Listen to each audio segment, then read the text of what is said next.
safety tech is just available to the world. I like the way they've done that, and this will help. Not that fires are all that common, but it will help make them less of a spectacle because now they can put them out, like they said, as fast as a combustion fire and safely, and not have to choose, hey, should we just let this thing burn down? And I have seen them make that choice on combustion cars as well. But it's the same deal. Do we want to risk having to have to repave the tarmac? Do we want to risk getting it fast? And that the other thing about combustion vehicles is all the fluids.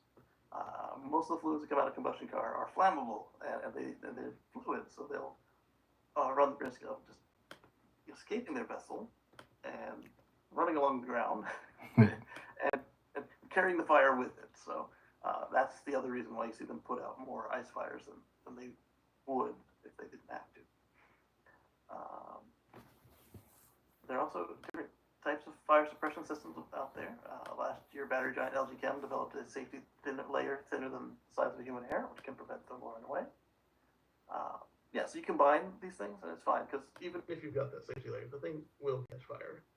You've got all this energy in there, somebody could crash, or another way, set this thing up.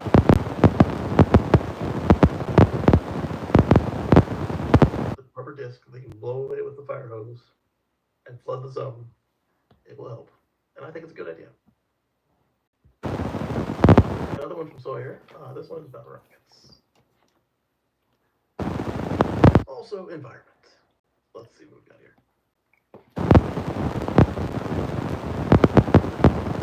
Drops lawsuit against SpaceX. I assume this is the one in California.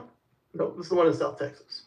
The group Save RGV has been voluntarily dismissed by ending the ongoing environmental debates surrounding the company's Boca Chica site. So if I'm correct on this one, they were the ones claiming that the water that's been filtered and everything that got released into the wetlands by SpaceX after or before one of the rocket tests, it's poisonous, blah, blah, blah, blah, blah, blah. They said that this is stupid, we're not going to spend the money on it, and goodbye. If it's cleaner than the water already out there, and it has no specific pollutants that are already blocked, then I don't see the problem, unless they're worried about dilution, like the same thing with the California smelt. Like if it gets too fresh, then they might die. But a wetlands like this is generally a combination of usually just fresh water leading out to the seeds to get the brackish. So Save RGV, local advocacy group focused on protecting the Rio Grande Valley's natural ecosystems, originally filed a lawsuit in 2023, and they alleged that SpaceX is polluting the local waters in violation of the Clean Water Act, despite the fact that they got all these permits. The lawsuit aimed to compel SpaceX to comply with environmental regulations or face penalties.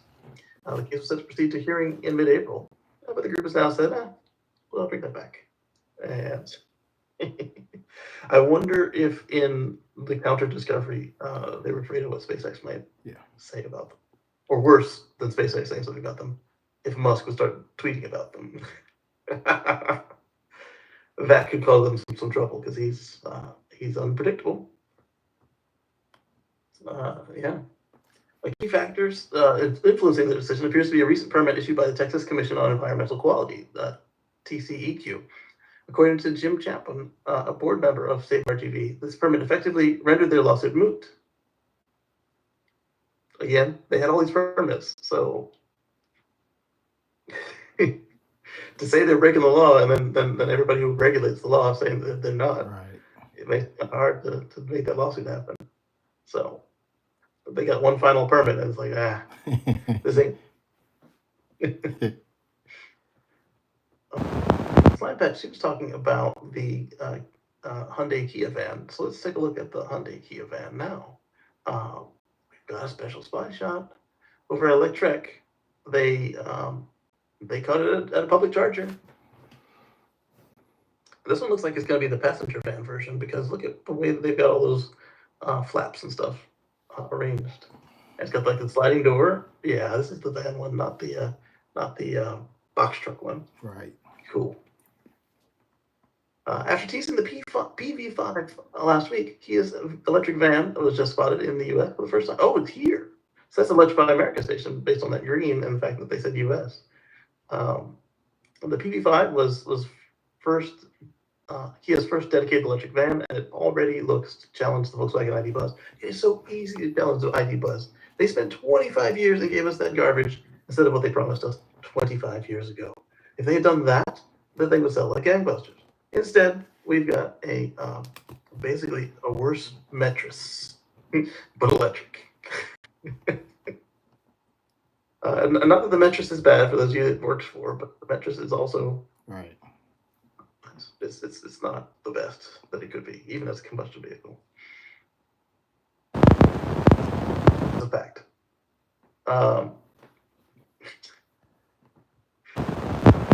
First time in the U.S. It's part of their Platform Beyond vehicle lineup, and it was showcased at CES and the smaller PV1 and PV7 models last January.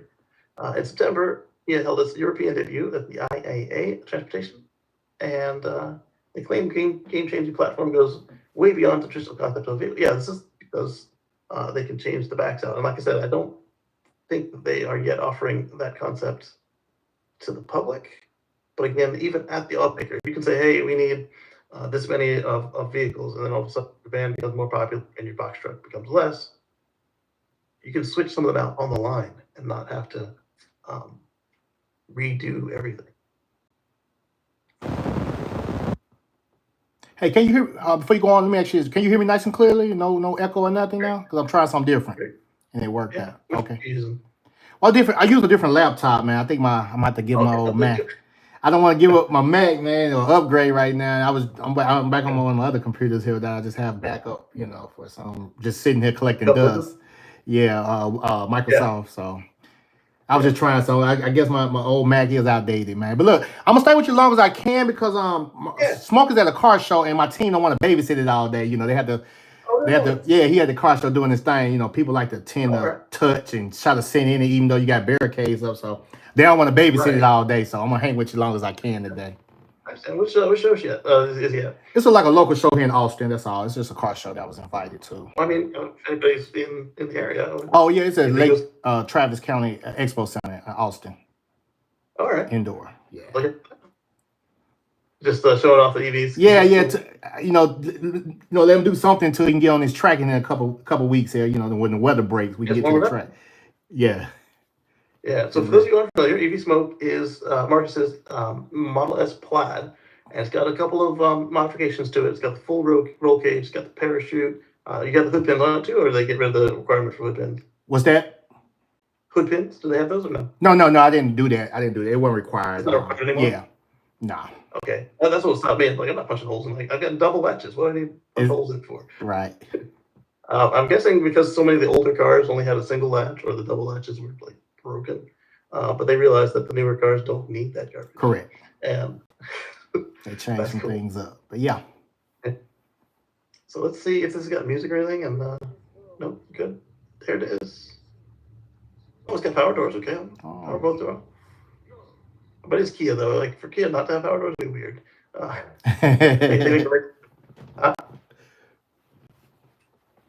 These are some cool looking concept pictures. I didn't see these versions of it. I only saw the ones that were related to the. All right, so clicking on them's not doing anything. Let me click outside of find a window I can click on that's not a browser. The notebook is not a browser. And it's not maximizing. But that right there, so you were talking about the spinning seats sign? Maybe they'll make it outside of Korea this time in the van? You can hope. Yeah. And then I don't know what's on top of this one, but that's got to be like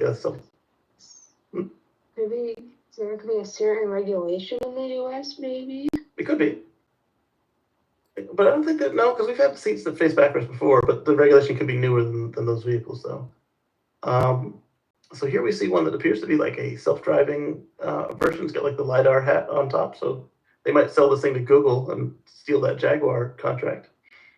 And then we see the service van concepts, not the cargo box, but just the van, just cargo van, no rear seats. And then we see this cool one here. That's awesome. All right, so top comment by Pete Za was cool. This is what people who buy SUVs and crossovers should buy, actually, if they're using their vehicles as intended, moving people around or cargo. Yeah. And update 20 February. Kia has unveiled the PV5 exterior design for the production model ahead of its official debut. Take a look here. Oh wait, let's go. All right, look at that. Looks like a render. Oh, smart. They did the Nissan Leaf style center front charge port. Yeah. So it'll work with any station. I like that. Smart idea. Yeah, and then the whole rigmarole that RJ was talking about. Oh, what if you want to charge it from the curb? Well, that works to charge it from the curb. All right, so we got a good morning to or good afternoon to 01010. Thank you. Hello. And then Anders says good evening from. Oh, you're in a different city today. Is it Inguro? I'm sorry if I've just totally trashed the name of that city. I'm sorry. I'm at a floorball match. Oh, congrats. Hopefully your team wins. Good luck to them. Good to see you. Hey, Kacey, can she hear me from space? Cause I don't want to be rude. Hello. You know, I didn't speak. I didn't know she can hear me or not. She can hear me? Yeah, they should be able to hear you. Okay, just hello. You guys hear Marcus, right?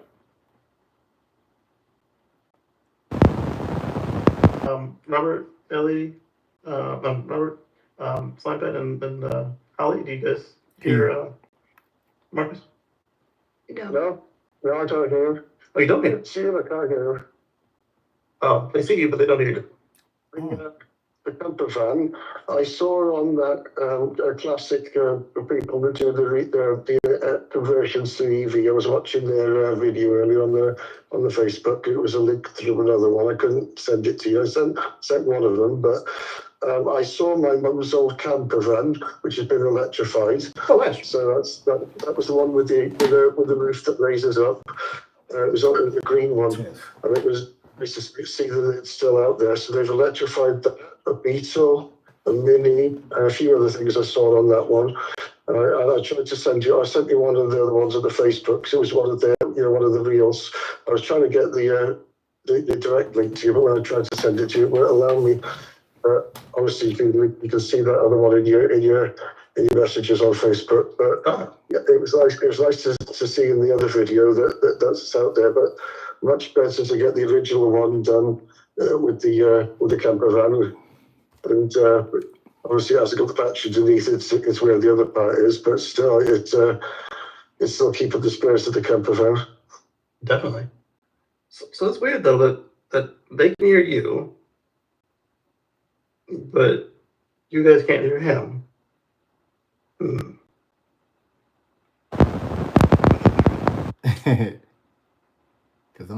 It's kind of about the way that my audio interface is doing its thing.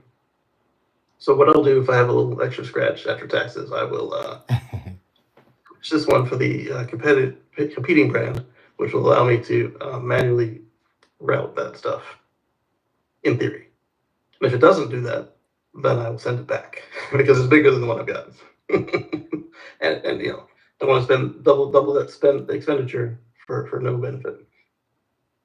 Yeah, that Jaguar, it was a sedan, and then it was just like you click it a second time and the back comes up.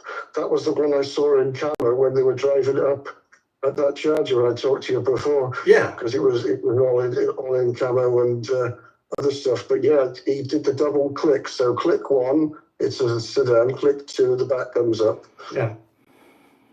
But I don't know if that will make it into production, if it's just going to be a concept or. We'll have to wait and see. So this one looks like they're sending both the passenger van and the service van to market at the same time, which I think is smart because you just add a couple of glass panels, or you either don't cut the glass panels or you add them, or however it works, and then you just don't put the seats in the back. I bet that the one with the top hat will be coming shortly after if they can find a customer for it, like Lyft or Uber or Waymo. So there we go. Waymo might insist on their own suite though, so it might have an ugly top hat, even though Kia made a nice sleek one. Because even Waymo's breadbox car looked like it had more stuff going on than than it needed to. Like it just was not. I mean, it was better integrated, but it was just not sleek. So I'm not going to go over to Toyota Land because why? What did they do this week? Toyota steps in to support Michigan EV battery plant with a $1.5 billion order after GM had backed out. All right, so it sounds like, despite the letter I'm still about to send to Toyota, Mr. Toyota, Toyota-san, it looks like they are attempting to make progress in EVs. They realized the fuel cell boondoggle is not working, and that if they want to retain their customers, they need to have a product for the customer to buy. So $1.5 billion of batteries ordered. In addition to the plant that they are working on in North Carolina, and they're going to have all these batteries. They'll need something to put them in. Yep. That's a lot of batteries. So Toyota stepped in and GM out at the EV battery plant. So for that one, they're probably like, hey,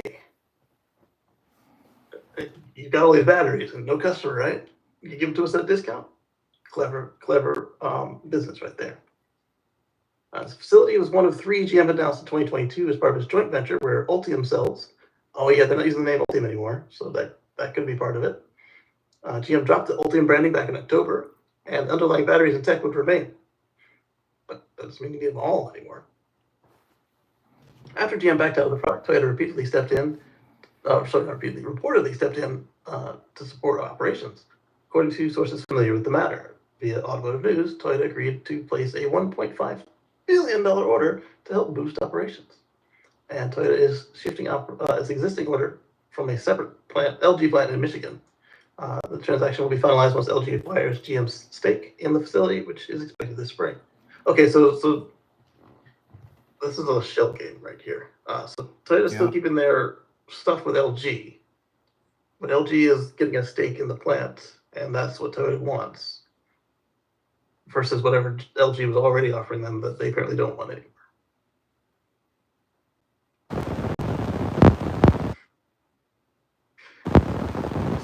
Just because, again, it's Toyota, and I don't hold my breath for anything electric with Toyota because they,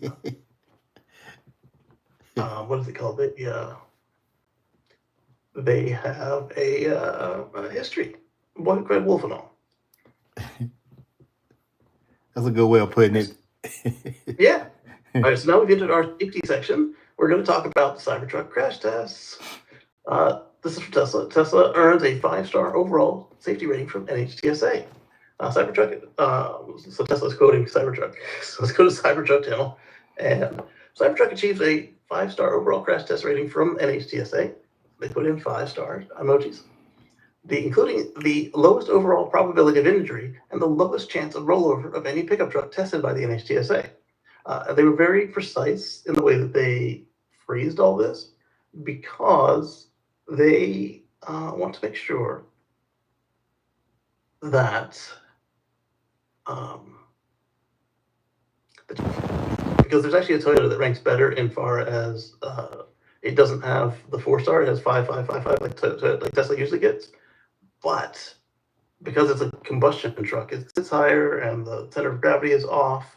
And so it doesn't meet these items of lowest overall probability of injury, lowest chance of rollover in a pickup truck tested by NHTSA. Or if they kept it that big size that they planned instead of shrinking it at the last minute. Talking about the version when it was launched out. You talking about that one? Oh, yeah, because that 4-star stands out like a sore thumb against any other Tesla. On the passenger rating, it gets a 4-star. So Cybertruck says, for those who still can't believe the truck is safe, here's the NHTSA results, and they link to the NHTSA Gov website, which is good because I was going to go there anyway. My mouse is looking funny. Let me go into the notes and then back into the browser. There we go. It's back. So if Cybertruck didn't kill the Duolingo owl, who did? That was good marketing. I wonder if they were in it together. This guy says boom, but the post he linked to is gone. Lamar showing off his beautiful blue Cybertruck. NHTSA proves it. Cybertruck is the safest truck ever built. A total tank. Cybertruck in the snow, how to get it out fast. That's from Lamar as well. That was a really good video showing you how to unstick the car. And that one was backed up by Wes, which we'll cover in a little bit. And Dirty Tesla says, oh, I pretend to be shocked. It's like I was saying from the get-go, why would this company that made the 4 safest vehicles in the world change the whole script up for their 5th vehicle? It makes no sense. They would not do that. And they did not do that. They kept up right up to it. All right, so we're going to share this tab instead. This is the NHTSA Gov website, 2025 Cybertruck, all variants. They only tested the 2025, but was it Wes or Lars? One of the Tesla execs told us that the 2024 is the same truck. And so you will see the same results if you want to buy a new old stock 2024, like a Foundation Series at a store near you, or if you get a used one. So here we see the safety ratings overall is a 5, 0 investigations, 0 complaints, and 0 recalls. Uh-oh, we just lost the space.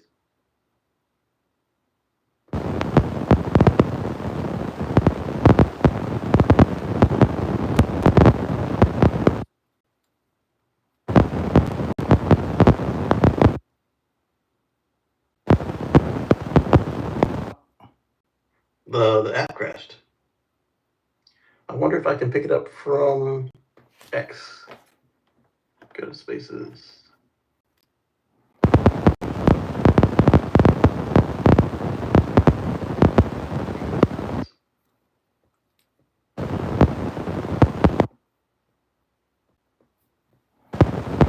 Here, make a new one.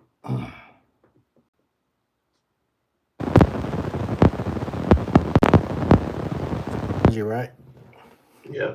Kacey Friends on February 3rd. Tech News, Job News, Science News. It's in blue space. Holly, Alien, Robert. And there was a 4th one in there. Who was the 4th one? Send. Unmute myself so they can hear it in the space, and we'll continue on.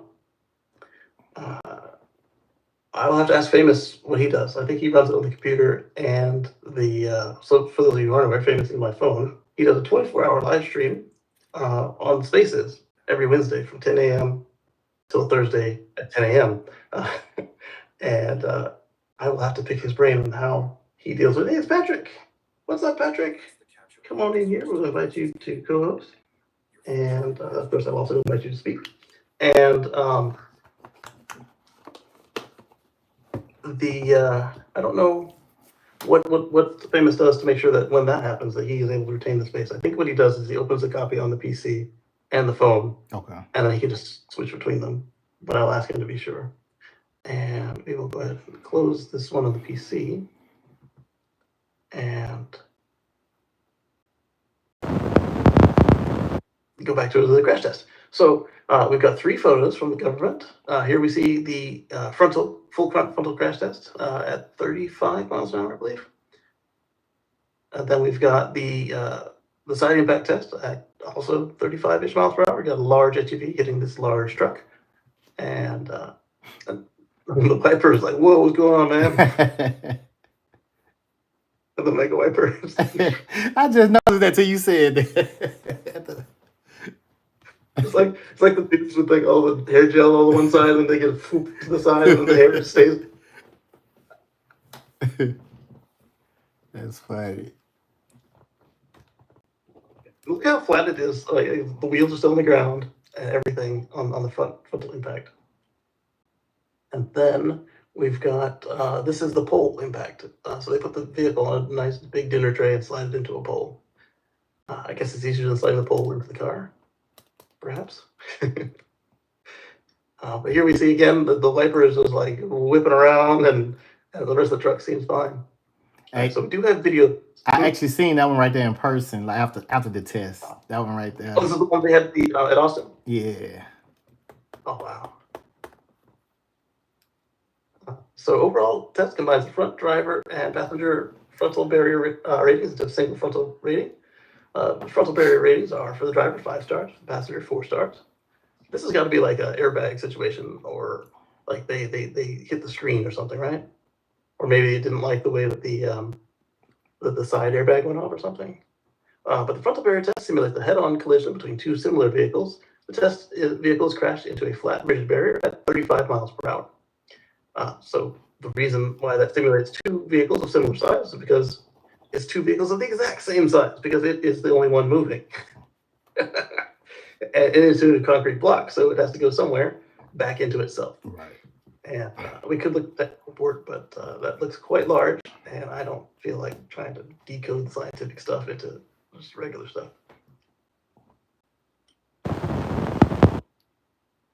Side crash combines the side barrier and side pole ratings to a single rating, and you get, oh, there we go. Let's invite you back to co-host. And side barrier test simulates an intersection collision between two vehicles. A moving non-rigid barrier angled at 27 degrees is crashed into the driver's side of the test vehicle at 38.5 miles per hour. So that was 3.5 miles off. And this makes sense that they would angle it as well, because unless this is like a drunk situation, then you'll have the person who's crashing into you hopefully realize what they're doing and try and save it at the last second and fail. And so that's a fair test. The side pole simulates a vehicle sliding into a fixed object like a tree or utility pole. This test, the vehicle's angled at 75 degrees and is crashed into a rigid pole at 20 miles per hour. And this also makes sense because if you are slipping on snow and ice, or hydroplaning, or sleeping, or slide into a tree or a pole, it's generally going to be at a lower speed. So that makes sense as well. Complete 5 stars on all of that. 5 stars, 5 stars, 5 stars, 5 stars. Front and rear seat, overall, side pole, 5 seats. It just works. So that's what we're used to seeing from Tesla. It's just acing the test. All right, so then we've got the rollover test, which is a lot harder on the larger vehicles. We've got, on the rollover result, they have a dynamic tip result of no tip. Rollover risk is just 12.4%. A rollover resistance test measures the risk of rollover in a single vehicle loss of control scenario. There was a test, I don't know if this is the same one, but they would strap the vehicle.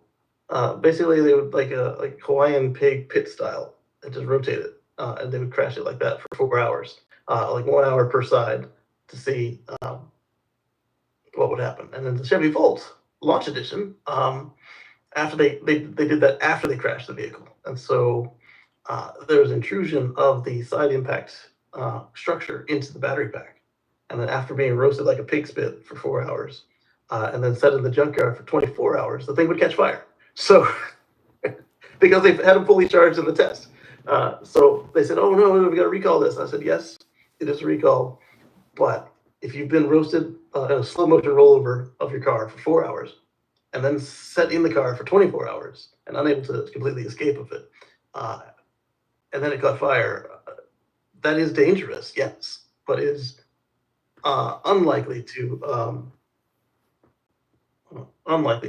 affect you in real life, because that sort of crash is rare." But they introduced a battery stiffening campaign where you drop the battery and they put in these shims, and it would push the crash energy over the battery pack to the other crash structure side, so that we didn't puncture the battery. My car had that. I have pictures of it, and they never had a Chevy Volt fire from side impact. They did have also they tested the bare battery, same situation. It was full, and each time they tested it, it was above the actual regulation. Mm-hmm. So it wasn't exactly a fair test, but it would be more likely to see it. So Lee says, "Happy Sunday." Happy Sunday, Lee. Robert says they can't hear me on Twitter. It says that it's broadcasting. Can you guys hear me over there, Slantet?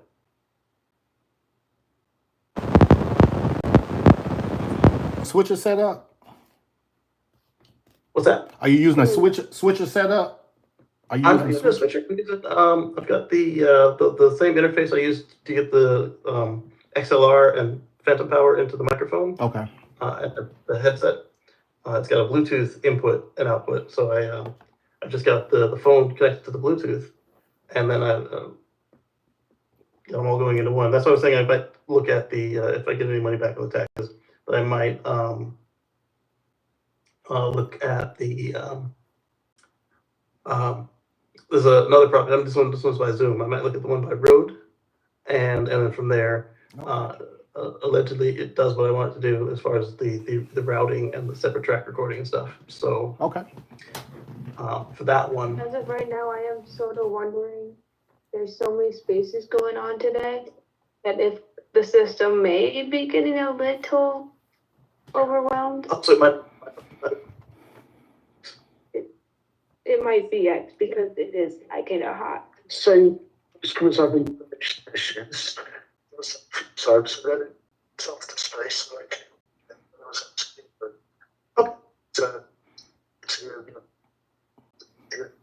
Okay, so we can hear Marcus now. Perfect. Can you hear that, Marcus? Yeah. Yes. Okay. So then it definitely was a space issue because earlier one of you guys couldn't hear each other. Either you couldn't hear Marcus or Marcus couldn't hear you. Okay, so I'm not crazy. Yeah, X, there's like 7 spaces going on X right now.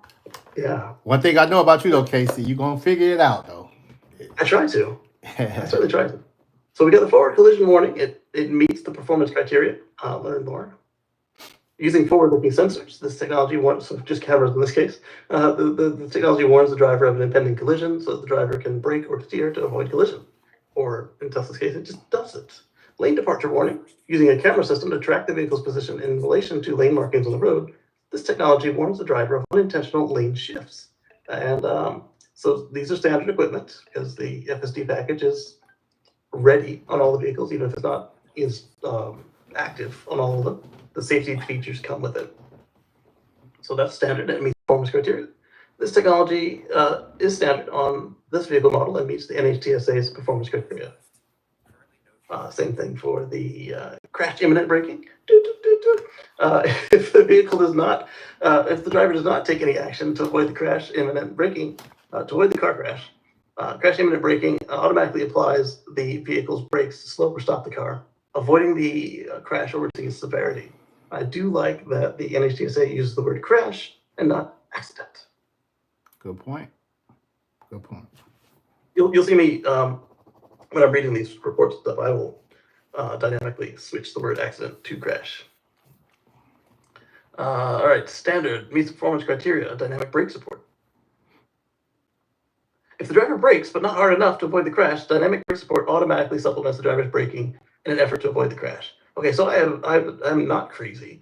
On my Model S, it's with the Autopilot 1, and on this Model X that we have now, there have been a couple cases where somebody tries to cut me off in the rain, and the car, I push the brake, and apparently not enough because as I push the brake, the pedal comes down further from my foot. And so I was like, what is that? It's like it knew it was helping me, and that's a real thing. It wasn't just in my head, and it wasn't just like the ABS. There was an actual other system called dynamic brake support, and that is freaking cool. And as you do it, it's like I see what you're doing, Bo. I got you, fam. And it just pushes the brake even harder. It's like, here's what you want to do. Like, oh man, that's every time it happens, it's like, oof, That's true. like a co-pilot. So other safety features, standard, we've got dynamic head restraints are not available because it has the fixed headrest like the Model 3 and Model Y. Not well, and some of the S's and X's, they go back and forth on whether you can move your headrest on the S and X. But so you have static headrest. The head restraint for the driver's row and second passenger row, driver's passenger, second row. Same for the seatbelt pretensors, seatbelt load limiters. Upper adjustable anchorage is available in the driver and front passenger. So that's the shoulder belt. You can set it for the right height. Seatbelt reminder is for all the seats. Airbags, driver and front passenger for the front bags. Head protection is driver, front passenger, and second row. So those are the curtain bags. Torso and pelvis protection is driver and front passenger. So that's the side bags that come out of the seats. And the knee bag is on the driver and the front passenger. So on some Teslas, all Teslas in North America have always had, well, at least after the Roadster, have all had all these airbags, including the knee bags. But some markets do not have the knee bag. But there are a few overseas markets that do. So that's going to be based on your local market. Excuse me. Hey, I mean, I didn't mean to cut you off. It just something popped in my head. I'm trying to see, like the 23rd, like white goes. It got the knee airbags? I can't. Does it have the knee airbag? Yeah, the both had it, and the S that I was looking at had all the same airbags. Okay, I'm gonna check that. Because I remember I was looking at the S40, so yeah. White Ghost is newer than the S40. So then they have additional airbags on this one. The driver inboard far side airbag. So this is to help keep you from knocking your passenger and having a helmet on helmet situation, because that is unhealthy, and we don't want that. That's true. Meets the side airbag out of position. So this is really cool. They have the ultrasonic sensor that they talked about on the new Model Y is also on Cybertruck. And if you are not correctly in the position, the computer will adjust for it dynamically, which is really cool and extra safe.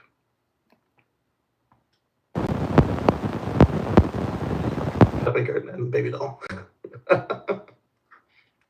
Yes. So anyway, so it will adjust for you being out of position and make sure that it doesn't hit you with the bag in a unsafe manner. Other features, currently it does not have an unattended child reminder direct sensing system. It has the hardware, and hopefully they will update this page when the software update goes out to activate that. The Model Y, I don't know if it's already active in the Model Y, but it's going to be the same system. What they're talking about is using the interior radar to measure your heartbeat, your breathing, your position, your size, all sorts of other things. But they wanted to do so much with what this thing can do that it wasn't fully ready. And since they can just update the car, it wasn't a priority to have it ready at launch, because they don't need you to bring it in to update the system. Correct. So hopefully they'll just submit an adjustment, and then they can just send down a car and show NHTSA that yes, we do meet these things. You don't need to crash it again. Just the sensors do what you want them to do now. Verify, put your puppy and your kid and your human in there, and whatever else the test entails. It's got latch systems. So these are lower anchors and tethers. Lower anchors and tethers, child's something. Basically, they are the hooks that you put the new style car seats in for children under 50 pounds. And then they also have the lower anchor for the third. It started with 2, and then they have a third one to just further secure that baby seat. So safety power window switches, anti-pinch are standard, and they don't have safety power window anti-pinch. It's not available. I don't know what the difference is there between the two exact same things here. They're offset by 1 space. Locations are not available, but it's standard. Probably because it's on all 4 windows and not just like the passenger windows or just the driver's window. So basically, that will help if a kid is standing on the door and they manage to pull up on the window. That's not as common. Manage to pull up on the window and then trap themselves. It will sense all their harder structures and come back down. Usually about half, because you don't want to come down all the way, because that could cause a whole nother problem. Right. That's the reason most of the switches are pull up, push down. They used to have just a rocker switch, and that was where the problem really came in, is because if they're standing on it, they could get the little toes on the up side, pushing down, the window would go up and trap them. That's a good point there, Keith. Good point. Yep. All right, so there have been no recalls or safety issues since they certified, or no recalls and safety issues on the 2025. Not sure how that works, but I think all the recalls were on the 2024. That's going to be what it is.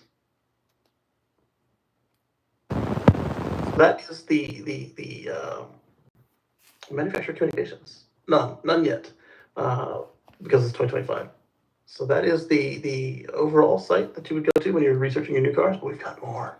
Because you know me, I can't just leave a government document. We gotta look at some and then just exciting stuff. Let's see what we got here. I've got about 8 links on this, so I'm not gonna use them all.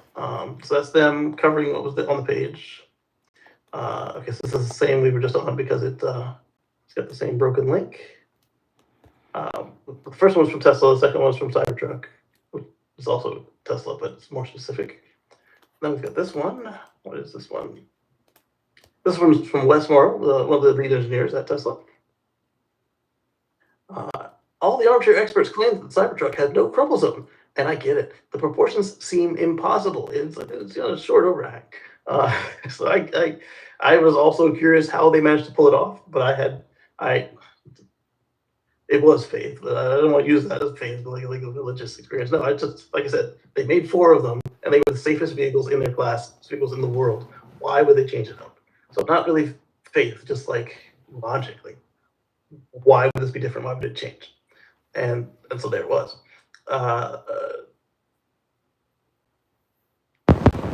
Get it? The proportions seem impossible. It was a tough one, and there's a lot of engineering that went into that. Let me break it down for you. See, this is what I love about this particular company. They let the engineers just come out and speak directly to you.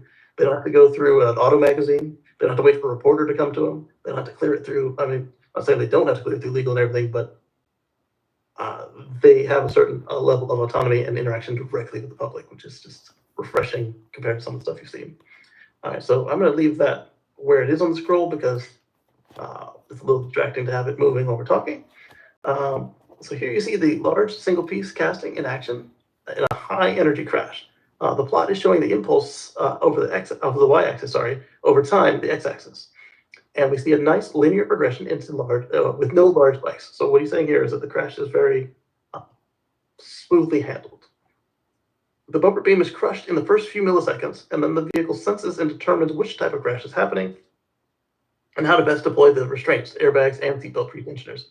So this is, remember a couple years ago, we covered the Tesla Model Y update. There was on the old Model Y, they had they re-crash tested it on their own in their own facilities, and they determined that, like, they crashed it against like a Silverado and a couple of other things, and they determined that they could deploy the airbags better. So they had a software update to the car, and it became more dynamic and better than it was when it was first tested. And they carried that into this vehicle from the start. So now as the bumper beam is crushed, it's now figuring out what's going on. How's this going on? I've seen this. All right, let's get ready. And it looks at where you are and it just deals with it. So the bumper beam is crushed and it figures out what to do.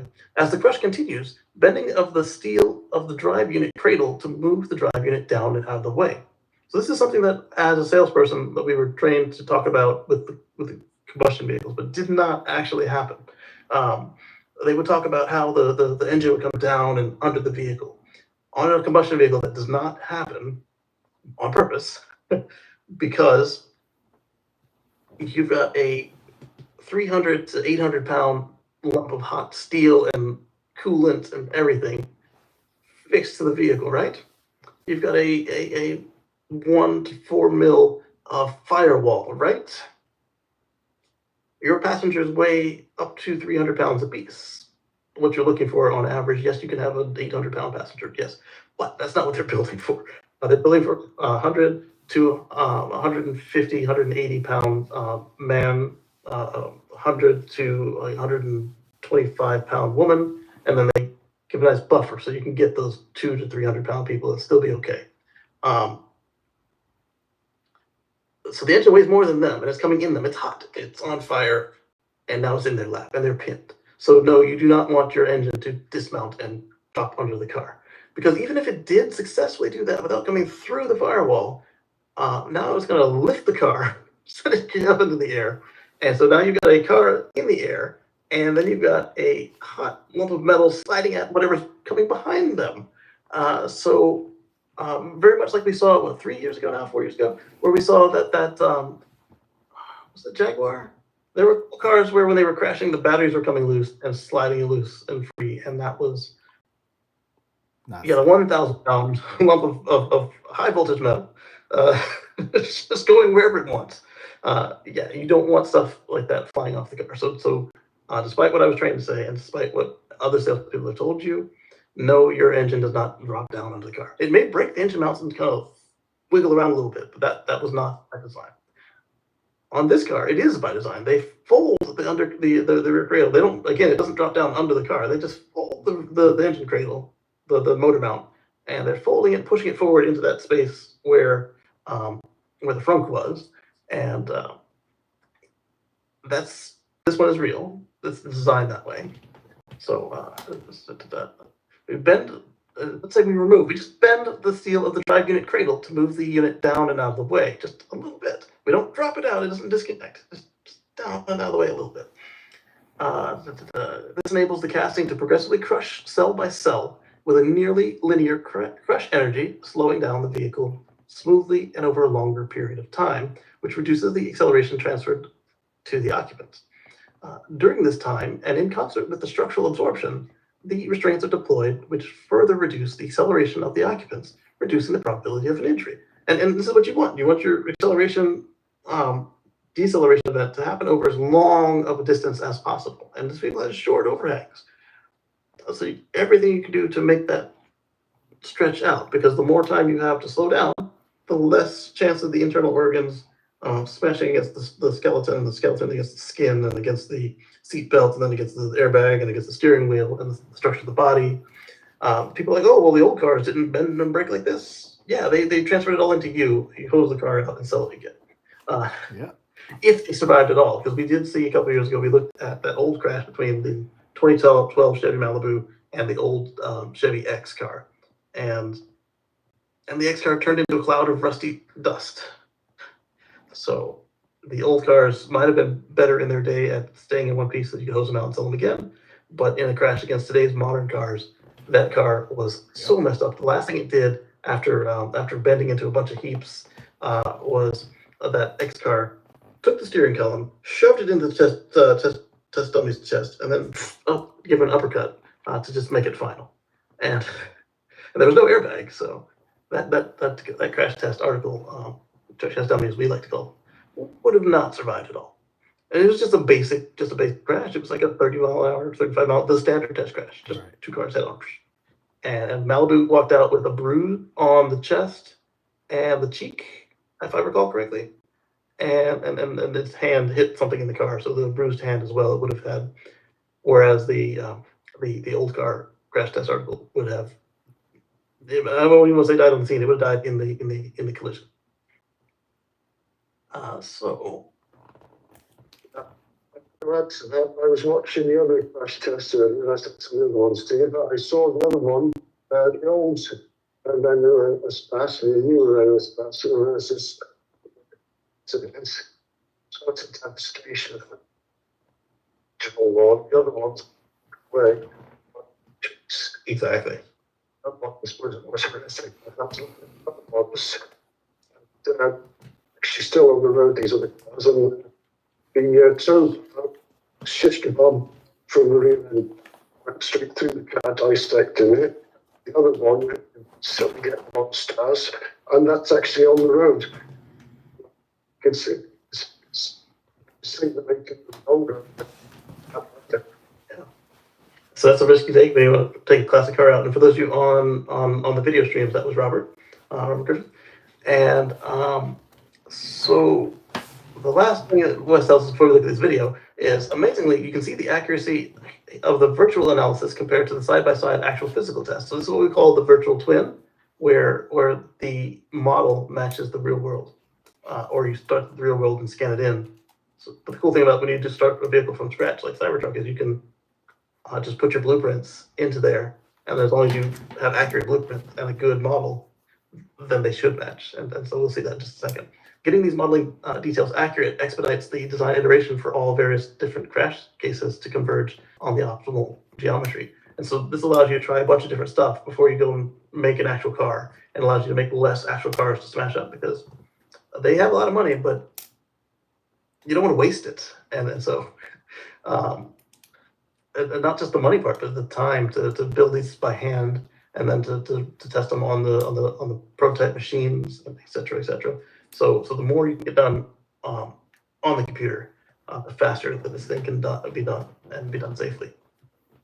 So here we see, like you said, let's wait for it to recycle. All right, so the bumpers crush, and then underneath you see the motor mount pulling down, and pushing. See, it doesn't pop under the vehicle, but it tucks out of the way of the crash absorption, and you can see each of these little cells in the casting are just flicking off, and it's taking that energy and shooting it out the sides, where you still have steel on the outside of the vehicle to catch them, so it's not just making weird little bullets as it crashes, and they're just bouncing around, taking that energy with them as they pop out of the structure, allowing the vehicle to slow down, and then that has now that there's a hole there, that hole can crush around it and help to keep everything under control and mitigate the crash further.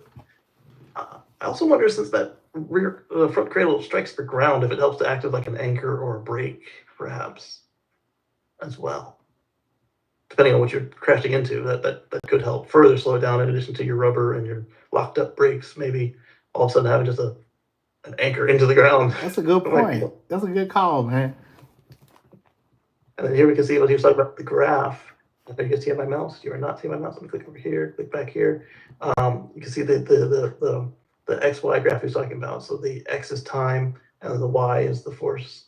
And you can see there's no spikes, so it's very well controlled. I'd like to see that. All right, so now we've got a video from Cybertruck. Let's make this bigger. He's got more of all of Tesla's. It's got a little bit of music, but I'm gonna leave it be. Let's rewind this. And what I want is, since it's on screen share, I want to do full screen, which I don't usually do on my. You saw me click on the pop out. Do full screen, but on my ultra wide, I don't really want to do that. But since we're screen sharing, it knows with this software, it knows to keep it in there. My other software, if I did this, it would just, you'd see a portion of it because it would stretch outside of it. So anyway, we're gonna play this, and there's music. And I'm sorry, this might not make it into the final, like the video on demand for X and for YouTube, because if Tesla wasn't careful about where they source this music, they could come to me and say, "Hey, give us money," and I'll be like, "I ain't got any money," and so cut it out.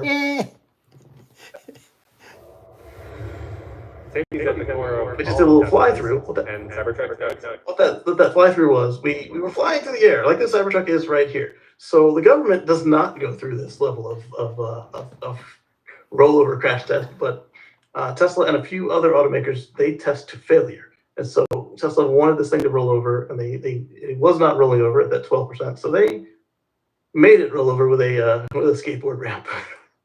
It's not actually a skateboard ramp, but it looks like one. All right, so I'm gonna go back to where I just hopped over it.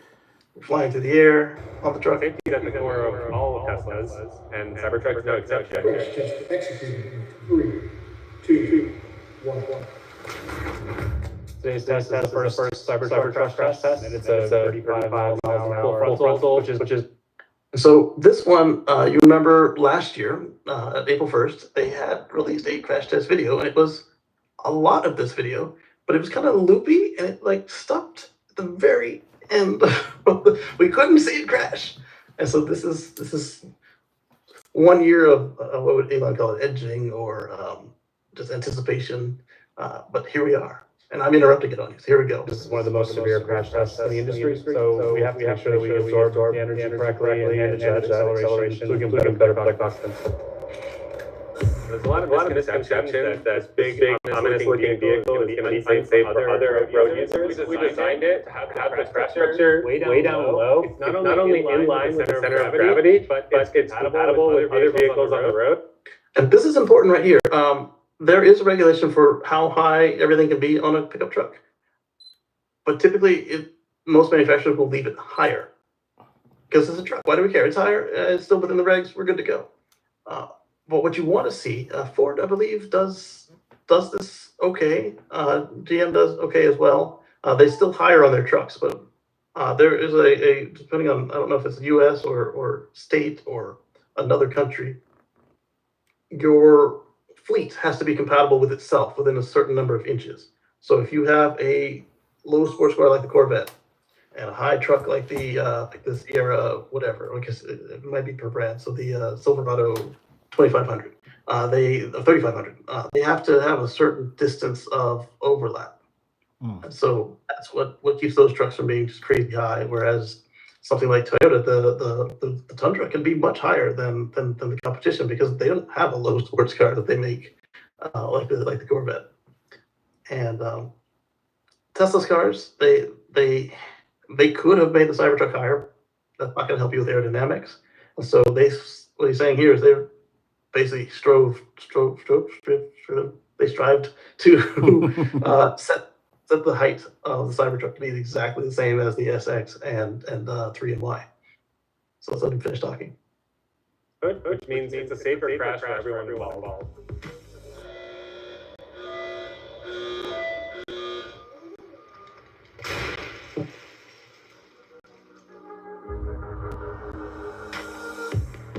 And now we see the rest of that vehicle crash. So the window shatters, the seal's coming off. We're going back, really making sure that that's exactly the positioning of everything. And then with our simulations, we can see how the airbags are deploying, how the occupants then interacting with these airbags. We get that progressive rock, the motion of the over first, and then the bumper as it crosses, and then the next thing we have is the casting.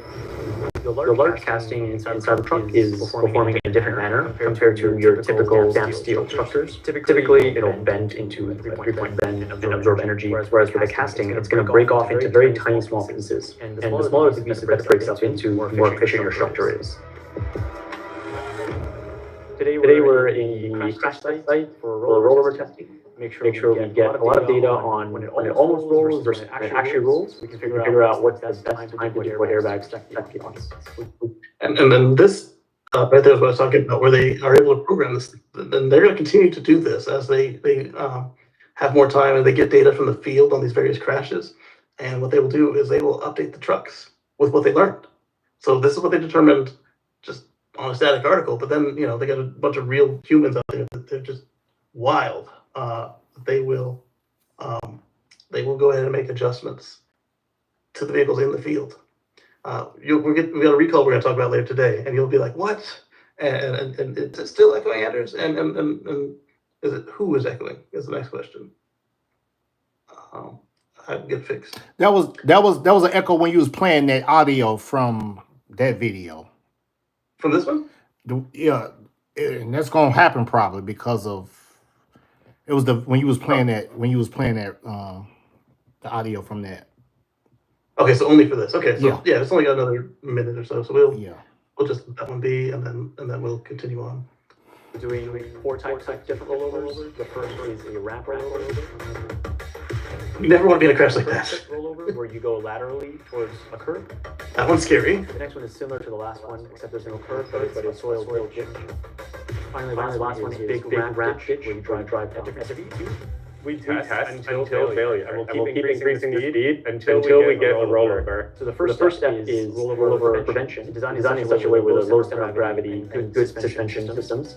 The second step is rollover protection, where the airbags and the structure of the truck come in. So if the truck were to roll over, we want to make sure that the cabin is protected and it's its own weight plus additional weight as well to protect. Look at that! Almost hits the door. On Model X, Model X has a lower center of gravity and a higher resistance to tip over. It weeble wobbles. It gets all the way to the end of what the tires can handle, and then it flips back onto its base, which is kind of cool. This one is a truck, so flying Cybertrucks. So if the truck were to roll over, you want to make sure that the cabin is protected and it can hold up. So he will go all the way over in this case. Sucks, but they built it to handle it. Its own weight. So here, right there at that point, X had mitigated all of his energy and then flipped back down. Cybertruck is heavier and higher center of gravity, so it. I'm surprised it didn't hit that door. It looks like it took that camera out. Plus additional weight as well to protect. Oh yeah, they crushed that camera. And you know it's an expensive camera too, because they got to get the high speed and all that. The occupants in that case. Come on. I think it survived. The camera. The tripod is toast. Yeah. And that door was almost toast. I'm surprised it didn't wiggle or hit the door at all. I bet the next time they did with the door open. What this testing shows is that the overall design of Cybertruck is very robust. I've been impressed with the way the Cybertruck maintained its structural integrity during multiple different types of rollovers. Another thing that's going to happen at this point is now they've had a chance to evaluate all this and they've got all these vehicles on their side. They will typically bring in their local fire department and the fire department training crews, and this is where they'll make the videos on how to cut you out after a rollover and how to put out the battery fires and all these things that you typically see in the fire safety videos that I'll share with you guys as we find them. Well, at least the short ones. The long ones I usually just give you the link because we're not going to sit for an hour and watch how to tear down a Model X and be safe with it. But what we will do is watch the short clip. So let's continue on. A typical gas pickup truck is carrying the weight in its body and its gas tank, which are both mounted pretty high in the vehicle. Majority of that mass in the battery pack, which is down all the way on the floor, actually the floor of the vehicle.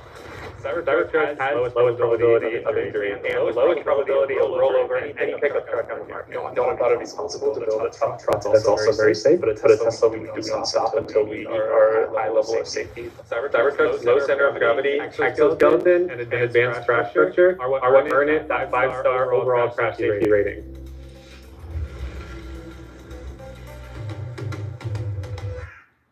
Okay, so he mentioned the low center of gravity because of the battery, right?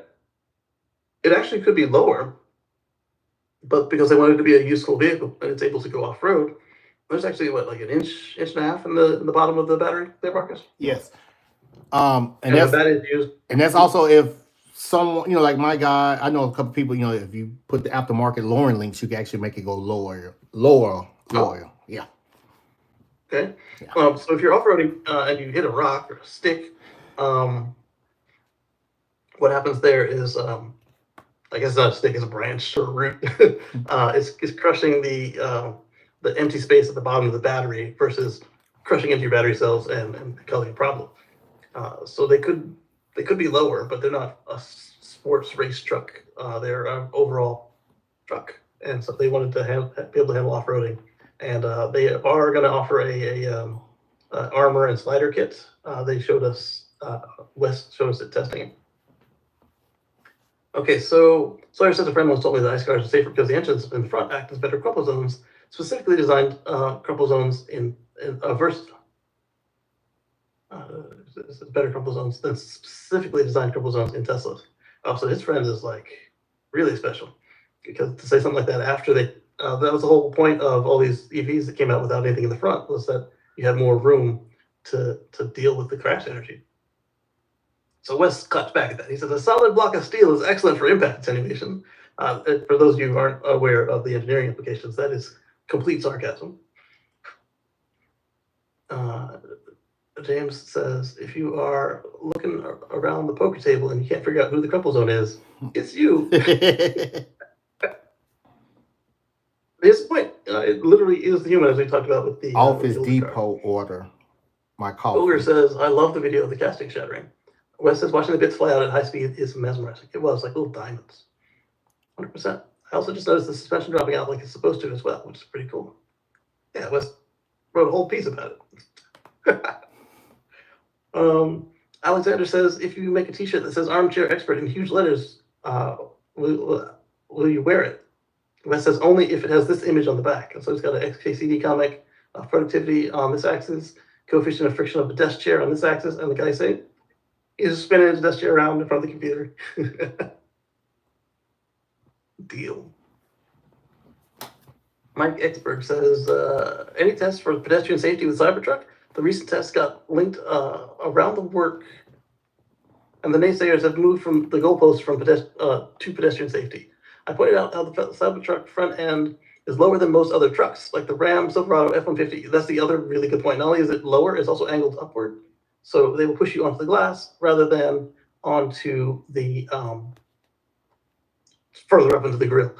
Pointed out how the other is lower than the Ram, Silverado, F-150, etc.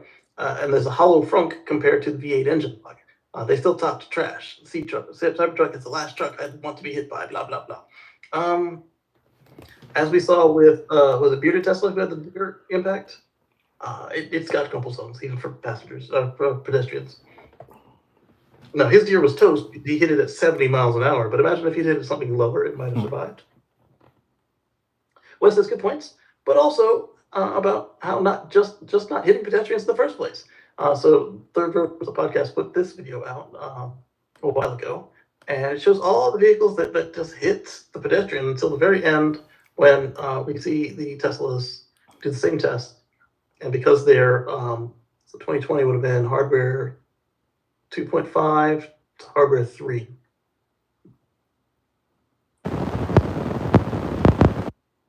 So let's just skip to that portion of this video and mute it. Pause it and mute it. I think it's just like Bach or something, but I don't want to risk it. So you got BMWs, everything is just hitting the pedestrians until we get to, here we go. Here's the first Tesla. Well, because if you can't stop hitting somebody in the daylight, why bother testing at night? Every time. I think there was one of the Tesla vehicles where, this is the Euro NCAP, one test of one of the vehicles where the Model X touched the bicycle, but it didn't even make the dummy fall over. And the dummies are a lot less stable than a real bicyclist would be. Although the real bicyclist might have been so shocked they might have still fell over, or they might have kept beat you bright. Rightfully so. The shock. Yeah. Let's get back to the main thread. Give him a like there. We already had a like on that one. Back, yeah, because it's an old video. 5 years old now. Impressive engineering and post, great post. Wes, does this also mean that this kind of crash would total the Cybertruck? That's fine. I'd much rather have to buy a new car than have to bury a family member. Good point. Actually, that's a really cool point there, Wes. The castings are actually repairable after collision. The crush rail section can be cut off, and a new crush rail section can be installed in its place. Of course, at some point it will be damaged beyond repair, as with any vehicle. So, in a normal crash, it's possible to fix it, is what he's saying. But if you test it like we saw in the crash test, there was so much damage there that you might as well total the truck. So the crush rail is replaced. Does it become a weak spot in the single casting, or has Tesla perfected the welding to a single original strength? So this one, they didn't answer it, but I'm going to suspect that, like any other welding situation, you want it to be not a weak spot. So they're going to give you the new part to weld in, and Tesla will have a spec. Like, hey, here's as far, if it gets this far into the crush structure, here's the new front end that we'll sell you. Your insurance company, your body shop, whoever. And if it's beyond this, we don't support that. So if there is a weak spot, it will still be in the right spot to handle further crashes. And if it's not, they'll say, hey, this is out of spec. You're gonna have to figure another thing out. Either replace the whole cradle and casting, or total the vehicle out. And then sometimes it might be worth taking the whole front end off, welding in a new front, or not even welding, bolting in a new front, and then just calling it a day. Because they do have extra castings. So that is the thing. It's just, is it? I think you'll see more of this on the Cybertruck than you will on the Y and the X and the S, because they don't have that stressed skin on the outside. They've got the bolted on or adhesed on, depending on what part of the truck we're talking about, skin. You just put that plate on there. So it might be more cost effective to repair more of the Cybertrucks in more collisions than the traditional pretty vehicles. Haters are real quiet today. All right, so that's not all. We've got more. So we got the video. What do we got here? Cybertruck says copy link, paste. And then we will move on from crashes to recalls. All right, so this was the same one we just had. I copied it in case something came down. Copy this link. This large truck is idling nearby, and I don't see it. Well, there's this race Jeep, so it could be the race Jeep. But why would you waste so much gas? Freezing, cheaper, safer alternatives to 80 amp lug box. Interesting. Cybertruck earns 5 stars. Crash test agency. Got some images, yeah. Read more. The first look at the Cybertruck off-road armor. So we talked about the armor, so let's take a look at that real quick. I think we covered it on the show, but it was like a glance. All right, so yeah, so this is the photo that Wes shared. And underneath they've got, we can't see the slide rails, but he says they're there. You notice that the the mud flaps basically are removed as they should be. And there's the King of Hammers, and so that was the only photo we got of it. So let's go ahead. Oh, you guys can't even see what I'm looking at here. Here you go. And so that's all it was. So we're gonna go back to the tweet thread, and makes me wonder whether the U.S. rating includes VRU, vulnerable road user protection. Does anyone know? I'm convinced this would never pass the NCAP tests. Again, if it was intended to sell there, Tesla would have made it there, or they will make the changes before they try to get it certified over there. This one we touched on, being mad at the CEO of the company that makes the Cybertruck does not give you the right to vandalize or damage private property. This hurts a private citizen more than it hurts Elon. Elon couldn't care less. He doesn't even know. Seen today in Lower Manhattan. Although I don't want to say he doesn't know at all, because when some jealous ex did this to the wrong blue Model 3, that's when we got Sentry Mode, the very first version of Sentry Mode, because we had the hardware already there. And so then we got Sentry Mode. Today I went with my friends to test drive the Model X. Here is one experiencing FSD for the first time, 45 unregretted user seconds of joy and amazement. Yeah, so the new Model X has the camera facing the cabin, so they don't need to make you hold the wheel like we do on my car. And this person is obviously the first time doing FSD, they were so nervous, but after a while you get used to it, and you just kind of have your hands nearby ready to take over if necessary. Those were all on the read mores. They weren't intended to be part of this. So let's go to copy link, paste and go.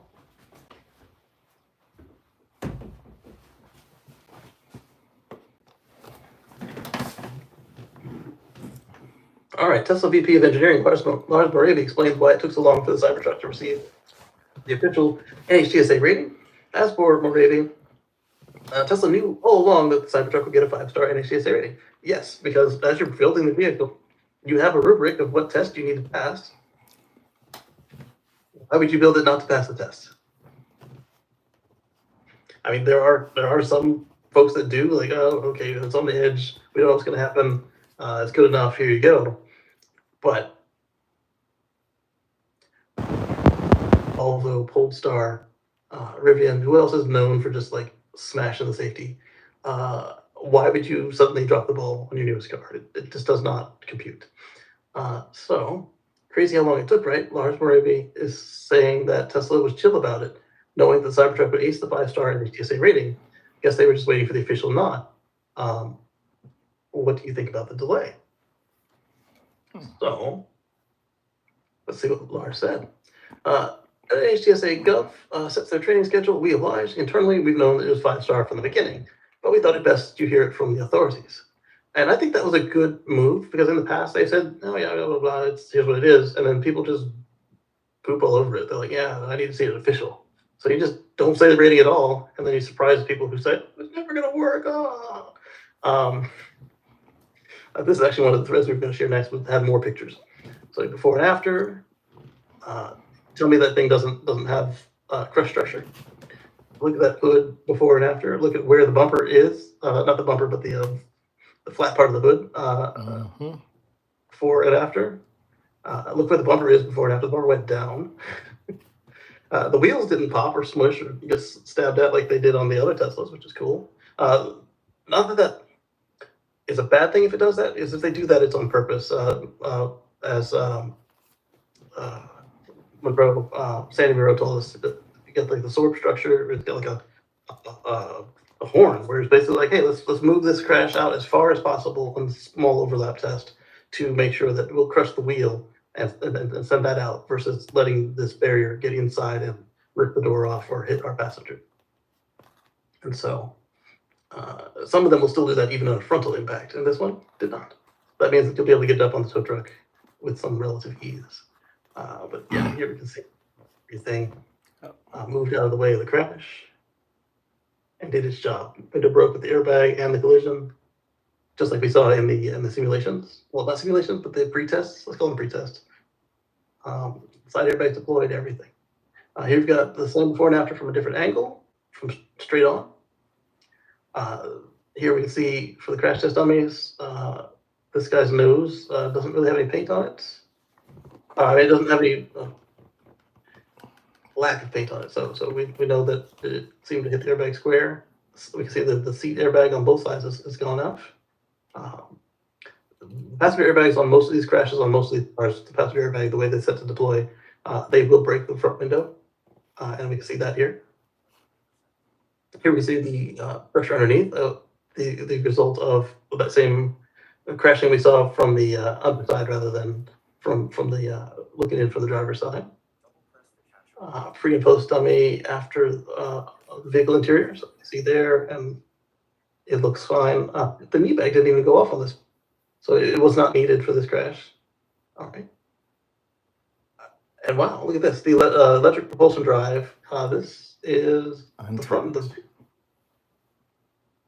It's No, the front of the rear. Yeah. Yeah, because look, it's got the Yeah. like a dual motor. That's So a deal maybe real. Yeah. Sleep of the Beast is good, even though they tested the dual motor. And then again, here's the one from the government, before and after. Lars said safety first always, and then this is what got us on to talking with Lars, is that Shreyas asked, just curious, why did it take so long? Usually it's within 2 to 3 months of launching, right? And Lars is saying that the government sets their own schedule, and they obviously didn't feel that either they were overloaded or they didn't feel that Cybertruck was going to sell enough that it should have been a priority over what they did push through. Because obviously if you get like Corollas and Model 3s, they're going to sail on through because you're going to sell millions of these vehicles versus thousands of Cybertrucks. This NHTSA schedule was a detailed smear campaign against Tesla. People around me refuse to believe because it came out under Trump. It's unfortunate. Again, they set their schedule. They did the same test they always do. And if anything, these tests are going to become further out because of the way that they are closing and disrupting agencies right now. So we should be happy that they made it out when they did and they didn't get held up underneath Doge. Because they would have been. What about IAHS? Any plans for them to test Cybertruck? So IAHS is harder to get done than the government, because the government will accept a certain amount of donated vehicles. And IAHS cannot. They have to buy them on their own. They will take the money from the Cybertruck, from the manufacturers to go do it. Like if they weren't on the list or whatever. But you have to give them the money, or they have to find it in their own to go buy it, enough of them to go do the tests, and then they have to do it from the fleet. So they have to go send out people to buy it in their name, that people that aren't recognized by the manufacturers or dealers.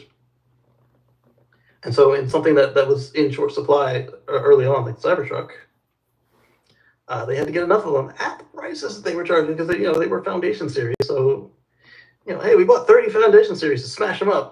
How do you guys like that? That's why you had to wait an extra 5 months for your car.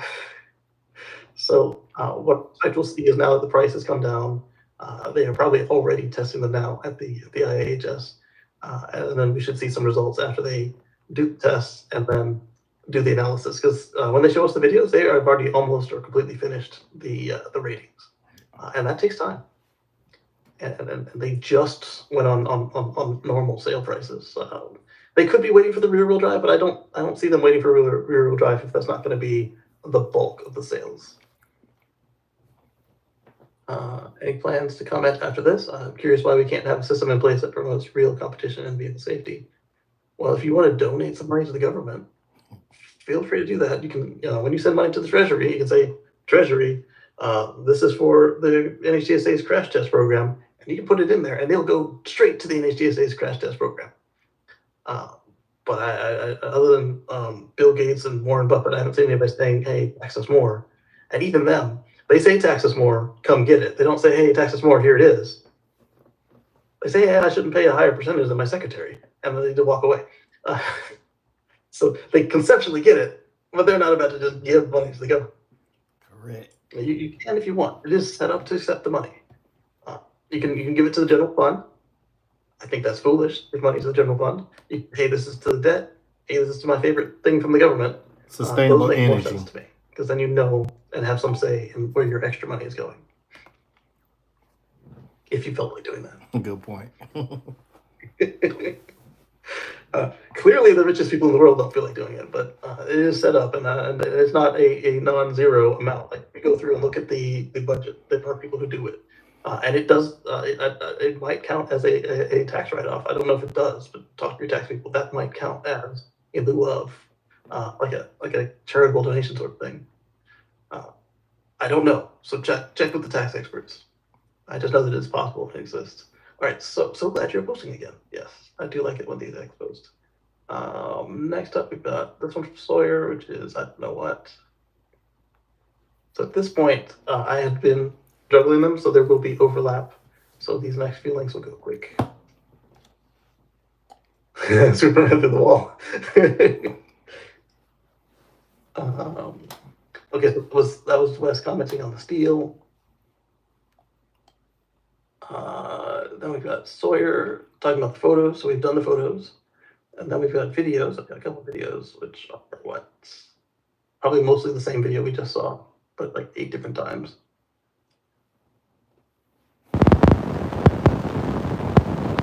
Another video in HDSA.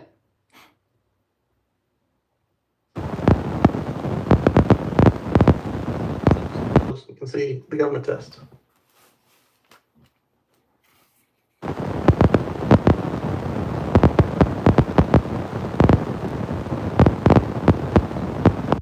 The fender falls off.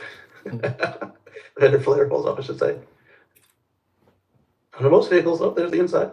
Most vehicles, the mirror breaks just because it flings forward so fast.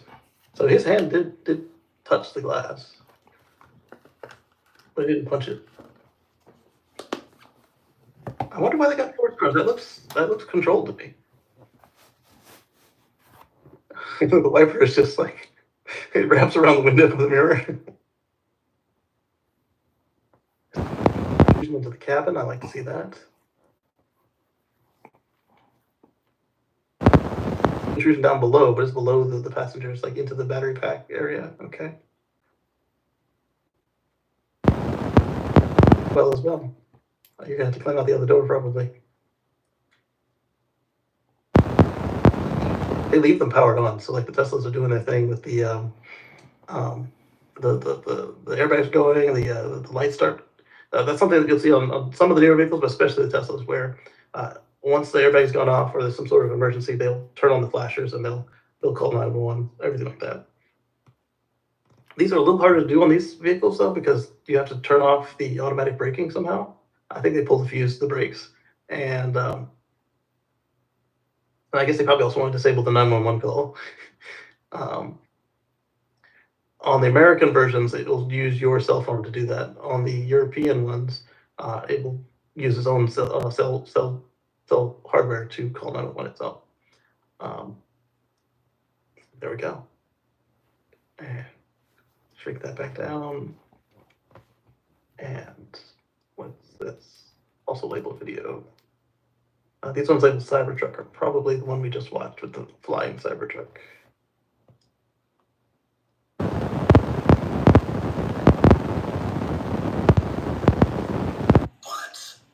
Probably the same for the next one too. The truck sits higher and the center of gravity is off, and so it doesn't meet these items of go back. Lowest overall probability of injury, lowest chance of rollover in any pickup truck decimate. I do that sometimes. I'll just open up the whole notebook instead of what I'm trying to open up. Oh, you just get it certified over there. Good thing I didn't have anything weird in the notebook today. Sometimes I have weird stuff in the notebook because I'm a weird dude. All right, so now we've got a recall, our first recall of the day. We only have one. Don't freak out. You've already got it handled. I promise you. I promise you already have it done because this is over-the-air software update. But it gets weirder. All right, so news. Tesla has issued an over-the-air software update for a power steering issue impacting 1% of the 38671 and 376-241 2023 Model 3 and Model Y cars in Canada and the US, respectively. So it gets weirder. Remarkably, the issue was fixed with 2023.38.4 software updates, released on October 19th, 2023. No, there's not a typo. Tesla only issued the recall in North America to avoid confusion because the determination in a non-US market that the fix should be a recall. So some other country said, hey, this thing that you fixed with the software update, it should have been a recall with the notice and the letters and all that jazz. So, because it was a recall elsewhere in the world, Tesla issued a recall here. That way, if you saw, oh, did you see that the Model 3 and Y had a recall in Uganda or wherever? I don't know where it is. We're just picking a place. That you didn't freak out and say, does my car in the US have this recall too? Because you guys see me do this. Like, hey, this was in the US. If you're in Canada, you should take a look. Or if you're in Germany, you should take a look. For the people like me saying, hey, you should take a look, they're saying, hey, it's already handled. So I don't know if you're going to bother with the letter and stuff like they typically do, or if they have just posted it as a closed recall. But they have done the recall shenanigans. So if you get a letter for this, just know it was fixed 2 years ago.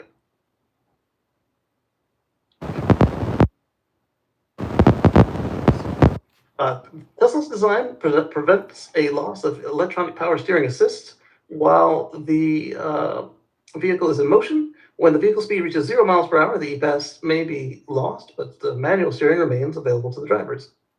It's a crank, but it's there. Except on the Cybertruck, but the Cybertruck was not affected by this recall. So, following a determination by the regulator in a non-US market that the loss of EPAS at 0 miles per hour should be remedied through a recall because the increased manual steering effort could increase the risk of a collision, Tesla made a voluntary determination to recall all vehicles in the market that were affected by this condition to avoid confusion for our customers. Hey, here's a recall that you got done 2 years ago, didn't even know. So basically, you come to a stop, and under certain conditions, the system would get confused and it would turn off the power steering. And it is harder to steer the vehicle if the power steering is off, and that could increase the chance of you getting into a collision. The only weird part about this is that it's a recall and it's old. Yes, you want to fix it, and yes, they did fix it, and so it would have stayed a non-issue, except that I guess whatever bureau they were talking with finally got around to reviewing that piece of paperwork and said, yeah, we're glad you fixed this, but we need this to be a recall. So then, like I said, you've got, the government of Timbuktu issues a Tesla recall, and then now you're looking like, well, I've got a car in that VIN range. What's going on? Does this affect me? Yes, it did 2 years ago. So you're good to go. Yep. That's a good point. Yeah.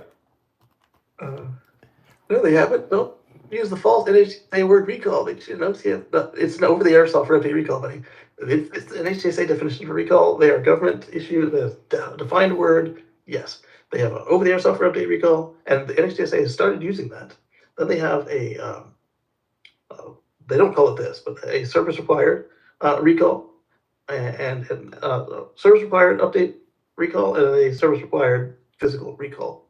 They don't differentiate any of them, but the over-the-air software update recall. And they've only done this for one, so we don't know if they'll keep that up. But they started that. All right, moving on. We've got. I don't think we have any more recalls, but let's stay in the service realm of it all. We've got this update to the app. When you've ordered parts, or you require parts for your regular service, Joe over at TOC San Joaquin Valley saw in his app that his upcoming appointment has the parts in transit. I've seen, preparing and repairing and test driving and cleaning up or whatever. Not that they clean the cars anymore, but sometimes they do, and you get a clean up on there. Good luck Must be a with slow that. day. Yeah. So now you'll know that the parts are in transit. I guess if you don't have an actual service and it's just parts, it'll save you from having to call and ask how the parts in yet. Oh yeah. You'll mail it directly to you. There are some parts they just for some reason they end up coming straight to you, and the rest of them goes up to the service department. You can now track, intercept, and hijack your parts in transit if you need them sooner. Love these improvements. I recommend not intercepting parts in transit. That could get you in some troubles. All right, so we've got 2 direct messages. Let me see what they are. Elon's line pet is in the new space. Ollie reacted to a link with a thumbs up. Hey, is there something new there? Is there something new there that they just started doing? Because I missed it. I mean, thank God, I'm knock on wood. I ain't have to been having no service, Yes.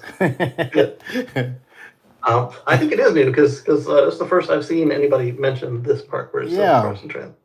I don't know how new because the same as us. He also doesn't get a lot of servicing done. I assume that's on his Cybertruck because look at the font. Yeah, that's his Cybertruck. He has a Model Y for his wife, right? Yeah, there's a Cybertruck in the background. But the Model Y for his wife would have been the standard rounded font. But yeah, I like it. I like that a lot. And he's got a software update inbound too. All right, so we talked about how last week how Nicola was searching for a bankruptcy firm. For those of you who did not heed my warning and get out of Nicola or do some short selling or whatever you do if you're more advanced, they done. They're done. That's all I can say about it. It's a wrap. Huh? It's a wrap. I said more on my tweet. I said they have coasted to a stop after a long downhill run. Basically, I was making fun of that. Their first test was they rolled it down a mountain to make it look like it was driving, but it didn't have a drivetrain, and that was that. So then we've got a plug-in hybrid fire truck. This is in the city of Madison, Wisconsin. The first production Pierce Volterra electric pumper is now in service in Madison. And the city of Madison Fire Department and Pierce Manufacturing Inc. have an Oshkosh Corporation business have announced the first Pierce Volterra electric pumper production unit as ordered is now in service. This milestone represents the culmination of years of collaboration and commitment to advancing zero-emission technology in the fire industry. And you'll notice that this thing doesn't have an ugly duckbill nose like the mail truck. So despite being the same company, they don't make all their vehicles ugly. They just did the bare minimum to meet the requirements on that mail truck, and it looks like an ugly duck with a fat butt. Whereas this looks like a regular old fire truck. Yeah. Yeah.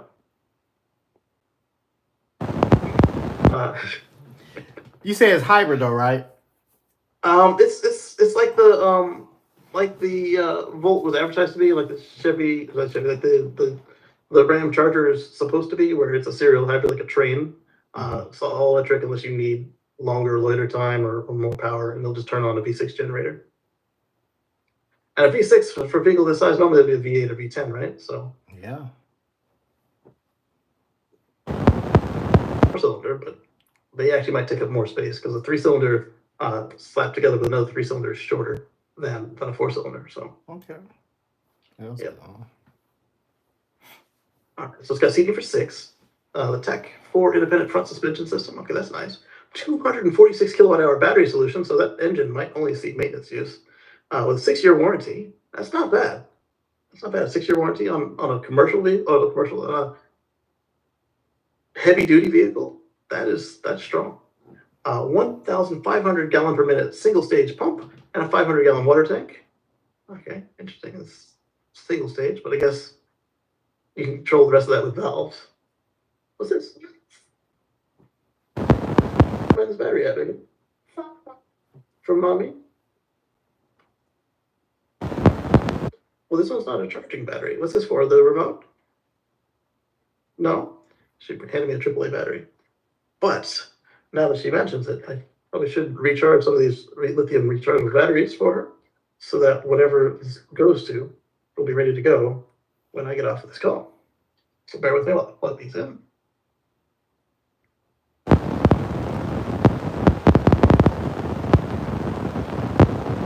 They don't charge, but just like any lithium battery, when they are in storage, they still lose a charge a little bit at a time. Hey, I appreciate that. You just remind me on like our garage door entering to the house.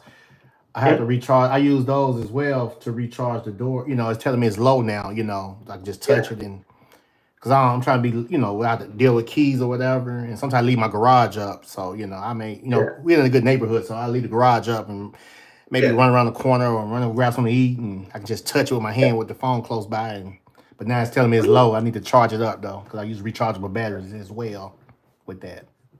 Yeah, I use them in my alarm system here, Okay. and it always tell me they're low. Yeah. So sometimes their sensor is going, okay, let me go replace it. All right, so that is the press release of the Madison, Wisconsin. Let me put it in the chat for everybody to see, because I'm not reading the whole thing here. And then we will go on and see what Sawyer said about it, and we'll keep on going. So Sawyer said 246 kilowatt hour battery pack with 6-year warranty, 1,500 gallon per minute single stage pump, like we talked about, 500 gallon water tank.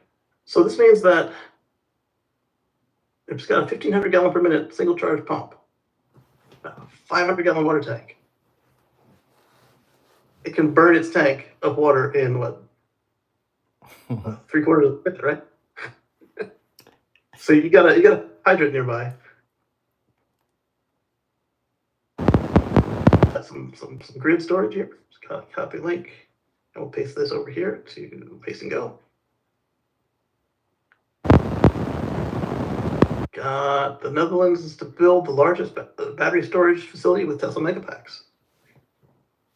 Netherlands is going to build its largest battery energy storage system, BESS, a 1.4 gigawatt hour storage facility at the coastal facility of Vlissingen. Dutch energy developer Lion Storage. Hopefully they're not the same people making school buses. Backed major international investors has secured financial closure on the 350 million euro project, or 519 million Canadian dollars, or 367 million US dollars. Named Project Mufasa. Mufasa's gonna get you. The facility is expected to be operational by 2027 and will be powered by 372 Tesla Megapack 2 XL battery systems. Tesla will not only supply the battery unit, but also oversee the engineering, procurement, and construction of the project. That's probably for the best. They know what they're doing. You'll end up with a company that works great and has auto bidder and makes you money. And, stabilizes the grid and all that stuff. So this is repurposing a former coal plant. So what are we going to do with all those coal plants? Well, we're going to use their sites to hold batteries and solar. Once completed, Project Mufasa will be operated by Enco, the Dutch energy subsidiary of Japan's Mitsubishi Corporation. Oh, wow, that's an interesting little lineage. Eneco, a long-time player in the Dutch renewable energy sector, will oversee the daily operations of the facility. Project's financing structure is noteworthy, as it's the largest non-recourse funded BESS project in the Netherlands. Investment, what does this mean, non-recourse funded?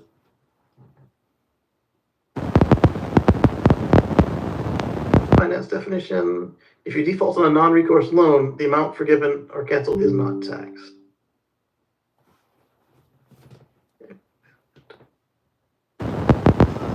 For some reason, this energy company or the government or whoever's putting this in goes out of business, then they don't get taxed on what's forgiven. Whereas in a recourse system, they would consider that the bankruptcy recovery, they would consider that to be income, and you would get taxed on that income, furthering your problem running out of money.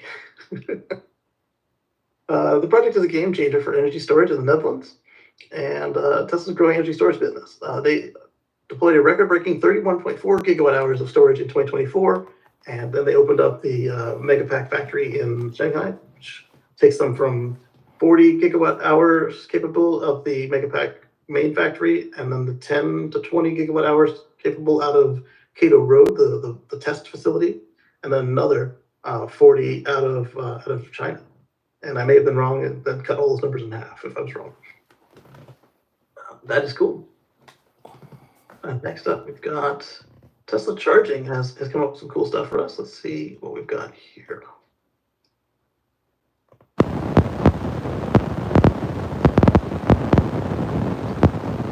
Oh yes, this is good. So here we've got a fight. Okay, Jack. I don't have my mouse again. There we go. Hey Jack, let's go.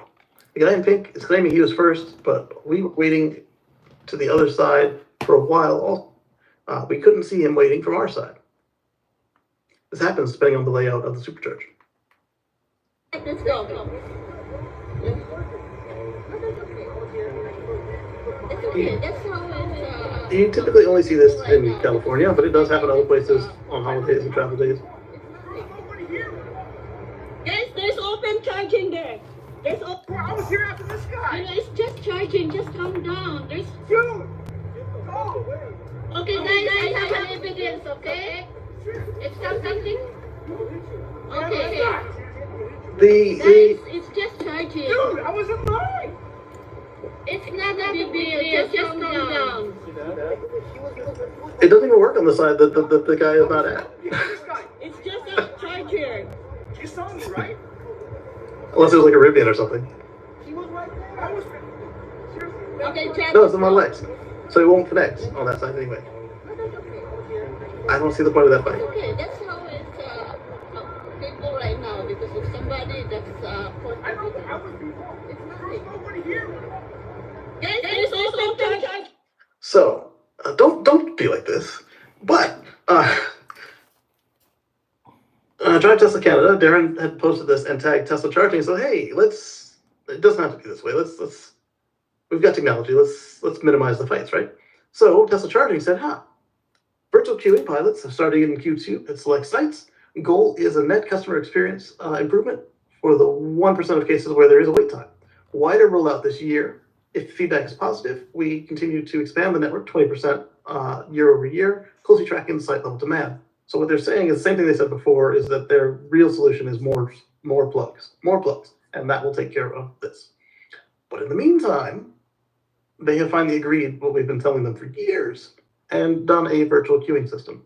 And I suspect that what took them so long with this, you can see it in our last holiday update, where as you approach a site, if there are stalls down, it says don't use stall 1B, 3A, or 37, whatever.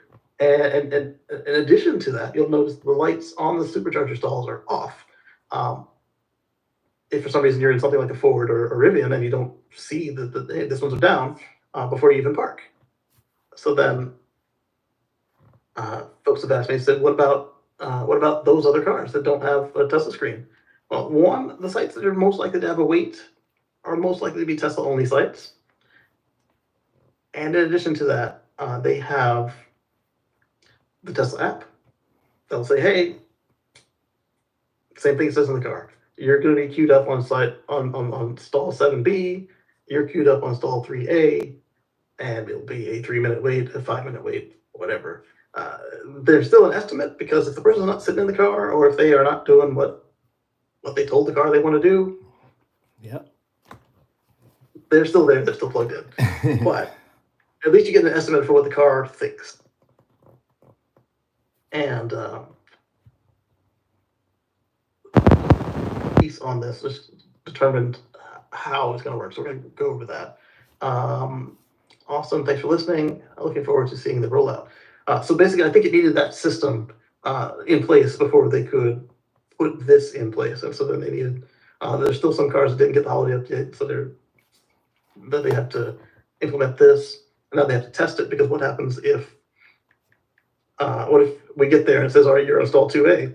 And stall 2A has the bits of plastic from somebody else's charge port in it, or it's blocked by a sleeping homeless man or something, or the cable's cut, they would know. But if there's something stopping us from charging at it, they can't see. And so on the Tesla Life show, I took my app and I pointed out how to report a broken stall. I can't do that here because I'm using X on the phone.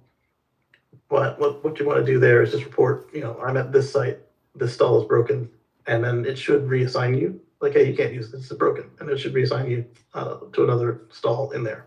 Also, if you are navigating to the site, right now it's important because we're still in the cooler weather to make sure that your vehicle is ready to accept the charge.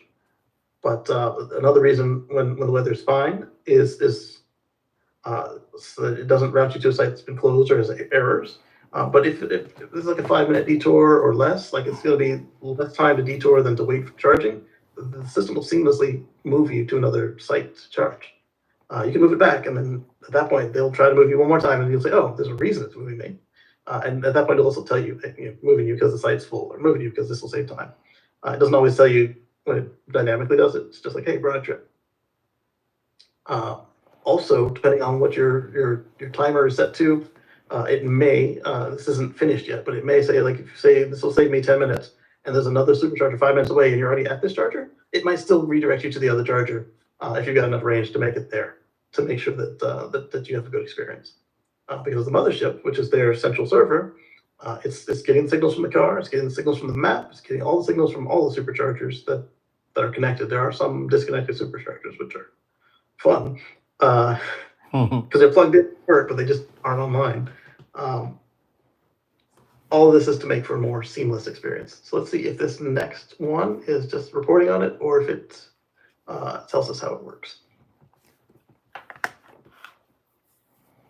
I was going to ask a question. Yes. Does the Tesla group charge go into any charge, or is it just Tesla chargers? So in your region, it's the same type 2 CCS as everybody else's. In our region, it's the new NACS. So the V3 and V3 Plus and the future V4s will all use the NACS, the North American Charging Standard connector. And so then they'll work with any vehicle that has an adapter or native port for that. And over in Europe, it's just plug it in, it works. Same for anybody else that uses Type 2. In China, they use the GB, I think it's GPS, but they use the DC version of that for the fast charging. And then they have a second port on the same location for AC charging. And I believe it's Shaoji, they have a China-Japan charging standard coming out soon that replaces CHAdeMO. I don't know if it's still a separate AC and DC, or if it's more like CCS and Max, where they can have a single port, regardless of what cable they're plugging into it. I really hope it's a single port, because that thing looks like, gives you the tryptophobia of all the little circles. When you open up a Chinese charge port, it's like, spider eyes. And they're so big that they're like offset. That's why the Model 3 and everybody's charge port doors are so big, is so they can hold both ports. And that's why they went back to the small one, like the old S and X. That's why they went back to a smaller one on Cybertruck, because so far that one's only planned for North American market. But there's definitely room in there for them to put the two of them in there if they choose to get the thing out of here. All right, so we got an article from Teslarati on this. Tesla is planning a new supercharger queue. Avoid confusion. Well, it's an uncommon issue. Supercharger congestion does occur in highly populated areas, where a high concentration of EVs can cause extensive wait times and at the charging piles. Oh, they wrote it from a Euro perspective. These lines can sometimes be an issue, as drivers will on it become combative, as we saw, if they feel that they have arrived at a charger before another owner. And like I talked about, 2 Thanksgivings ago, I witnessed these people arguing over a spot, and they left the spot open, and I slid right in there. To these people, I looked like the guy who was there before, and similar complexion. The same black car. His was a Model Y, mine was a black Model X. They turned around and like, oh, what are we fighting for? I felt bad about it. I still feel a little bad about it. I jumped the line, but Yeah. There would not have even been a line had it was at a V3 supercharger, regular V3, and so cabinet was down, so it took out 4 chargers. And so had that not happened, there would not have been a line at all, because that was the only one tire strip. And well, camouflage. How long you stayed there? I charged 30 minutes. And we were able to skip from New Jersey back down to Maryland. Yeah. Deep into Maryland. It was almost Virginia, but I didn't want to charge in DC because charging in DC sucks. Now, these lines can become competitive. As a result, Tesla has confirmed that it will roll out a new virtual queuing pilot starting in Q2 at select superchargers. So Q2 is right around the corner. March is next month, and that's the end of it. So looking at April to June for this to happen. While it is something that does happen, Tesla will combat the issue with 2 different strategies to eliminate it. The first is the pilot program, and the next is I lost it. Either way, they've got their link to their website doing the same thing. Second strategy has been going on for years, expanding the market, of course. As it expands the infrastructure, lines and delays and superchargers become less frequent. Yeah, because as I was saying, you can manually do a different one. The system can do it for you. And just having more options means that, like we saw in Chicago, this year, they had the same situation they had last year with frozen out systems, and it was the same brutal polar vortex. And so we still had the same situation with Uber drivers and everything.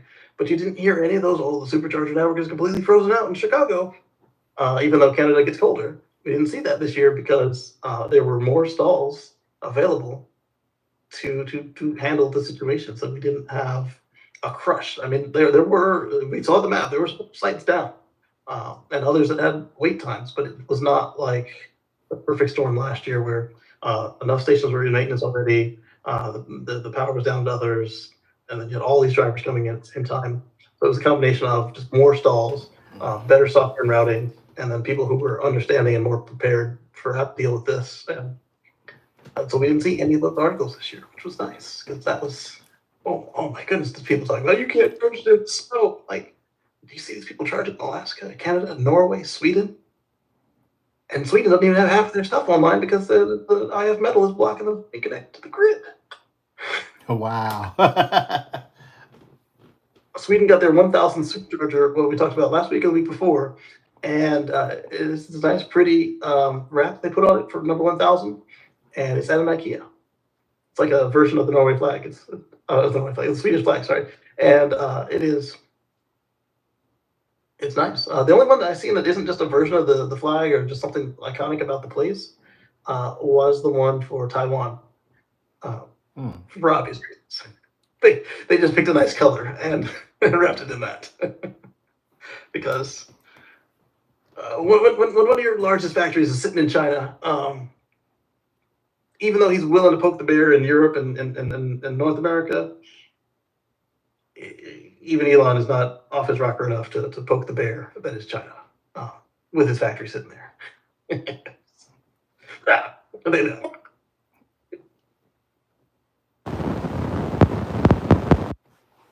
Okay, this guy's saying Tesla owners should always get priority over non-Tesla when superchargers get crowded. Yes and no. There is a plan inside the Charge My Non-Tesla where you can pay $20 a month to basically be a Tesla. What that will do is if you have basically 2 long trips a month, it will give you the same rate as a Tesla, rather than having to pay the non-Tesla rate. And like I said, it takes, we did the math, and it takes 2 trips to pay for itself. So if you're going to take, in Europe, basically, if you're going to take the whole summer off, yeah, go ahead and sign up. That's $60. And then that's basically what one really large charge, and all your regular charges will be at a good price. In North America, we only get the 1 week, 2 weeks off, maybe 3. We are vacation starved. You get it for that 1 month that you're traveling, and then turn it off when you're done. Or if you do a lot of road trips for business, like, hey, this is sales season, turn it on, and when you're done, turn it back off. And that way you're not wasting money on a membership that you're only using 1 or less charges per month. Because all it takes is 2 to make up for that fee. Last time we did the math, it may even be down to 1, depending on what market you're in. If the electric rates are high, or if you're charging right there in the middle of the peak charging rates during the day, they charge extra for the demand charges. So it can be as low as 1 charge to make up for it. So look at the charges, look at the Charge My Non-Tesla membership, compare the prices, and then say, hey, I'll do this. Or hey, I'm only taking 1 charge, I don't need this, and just pay the extra rate. It's not hard math. But only do you know your situation. And since I have unlimited supercharging, I haven't had to do the math to keep up with it to tell you this week it's this. Hey, I'm finna say, let me say something on that. I mean, that's just another reason why I say I don't think I'm gonna get rid of White Ghost, man, because I mean, exactly that unlimited supercharger. I'm talking about when the holiday, I just go, I'm in Austin, but I want to go to Dallas or Houston. If I need to, man. Yeah. Everybody's like, why don't you fly? That's a good feeling. I'm gonna fly. This thing drives itself. The fuel is free. Yeah. I just gotta spend an extra 8 hours in the car. No big deal. Yeah. It's always time with my family. Yeah. The 8 hours is because when we drive, we drive. We don't stay in the region. We leave the whole region. Yeah.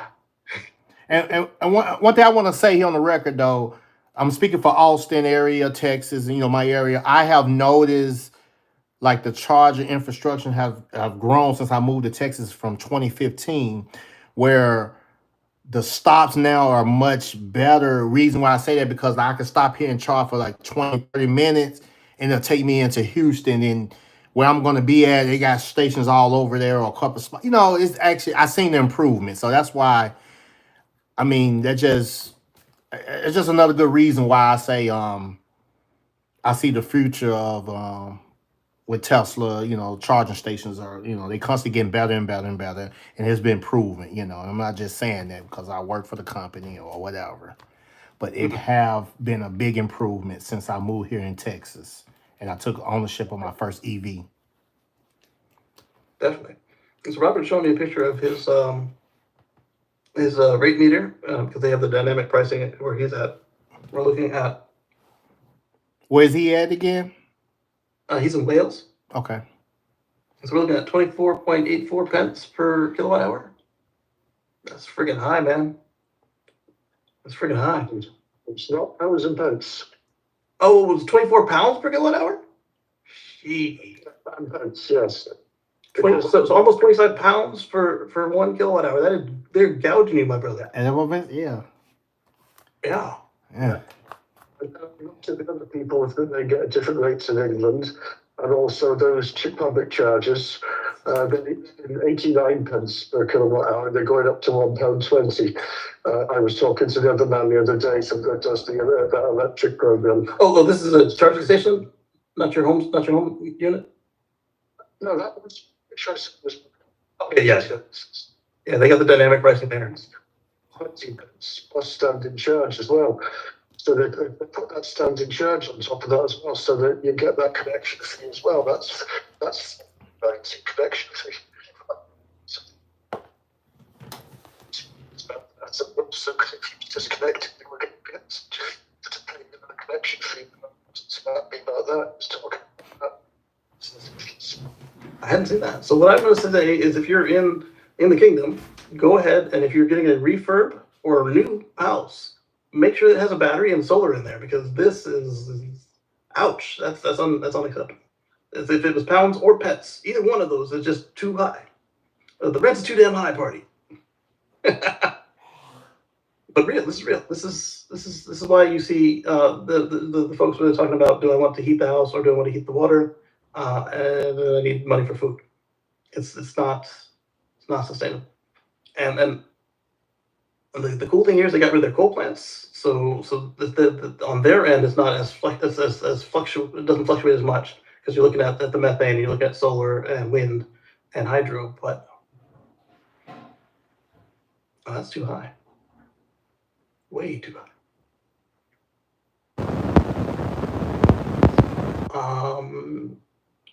I guess I can show that on the screen, can't I? There. Meter right there. Cool. So this guy's talking about Tesla priority. Yeah, I agree, but I also agree that if they pay the $20 a month, you should let them be like any other Tesla, even if they hog up 2 spaces. And the reason I say that even if is because, if you recall, Tesla said they're going to put out more long cable chargers around the world this year. So the short cable chargers should be a thing of the past. So the short cable chargers are going to be V1, if you find one, V2, and the original V3s. The V3 pluses are long cable chargers, and the V4s look the same as a V3 plus. And all these people like, hey, keep it for me. We all got to get somewhere. So what I was saying was, I don't think about it. Just get in the car and go. And it's less of a hassle for me than flying, because that same 8 hours, you have to get up early, get your bags packed, go through check-in, pay for all the tickets, get there, get another car when you get back, or get a ride, versus just arriving in your conveyance. Seems simpler to me. Now, for a cross-country trip, that math does change a little bit depending on why we're there. Like if it's like a funeral or something, or like a business training. But oops, yeah, I don't want to leave this side. I put it in the wrong window. If versus a vacation, I would plan the time to take a vacation across country, and we do it right. Actually, it's a small problem. Virtual queues. Got this one here with the Tesla Semi. This company has been keeping it under wraps, which is quite hard to do. This is like the first non-Pepsi, Walmart, FedEx that we've seen. Watt EV has announced an agreement with Tesla to take delivery of 40 Tesla semis, the heavy-duty trucks in 2026. I don't know if I put it in the notes, but the Tesla Semi is back to winter testing again in Alaska and at least Alaska. My speculation on why it's back in Alaska now to test in the winter again when they've already been selling it and dealing with it is I think this might be the Mark II. And with the Mark II, you're looking at whatever changes that Pepsi and Walmart and everybody else decided that the truck needs to make it more sustainable for their fleet and to make it cheaper to build, cheaper to buy. Whether they lower the price, who knows? And then also is now more compatible with the 1.2 megawatt chargers, the Tesla P4 charger, basically. And so anyway, back to Watt EV. As part of the agreement, Watt EV has taken delivery of 2 electric semis to expand its freight hauling service in 2025. This represents the first use of Tesla semis at the ports of Long Beach and Los Angeles, the nation's largest port complex. The Semi is not the only truck in the market that can deliver on, is the only truck that can deliver on 500 miles on a single charge with superb energy efficiency, and this is with the long range Tesla Semi, of course.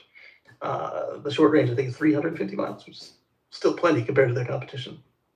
I think their longest range competitor outside of Nikola, which we just talked about is out of business, was either 300 or 250 miles charge.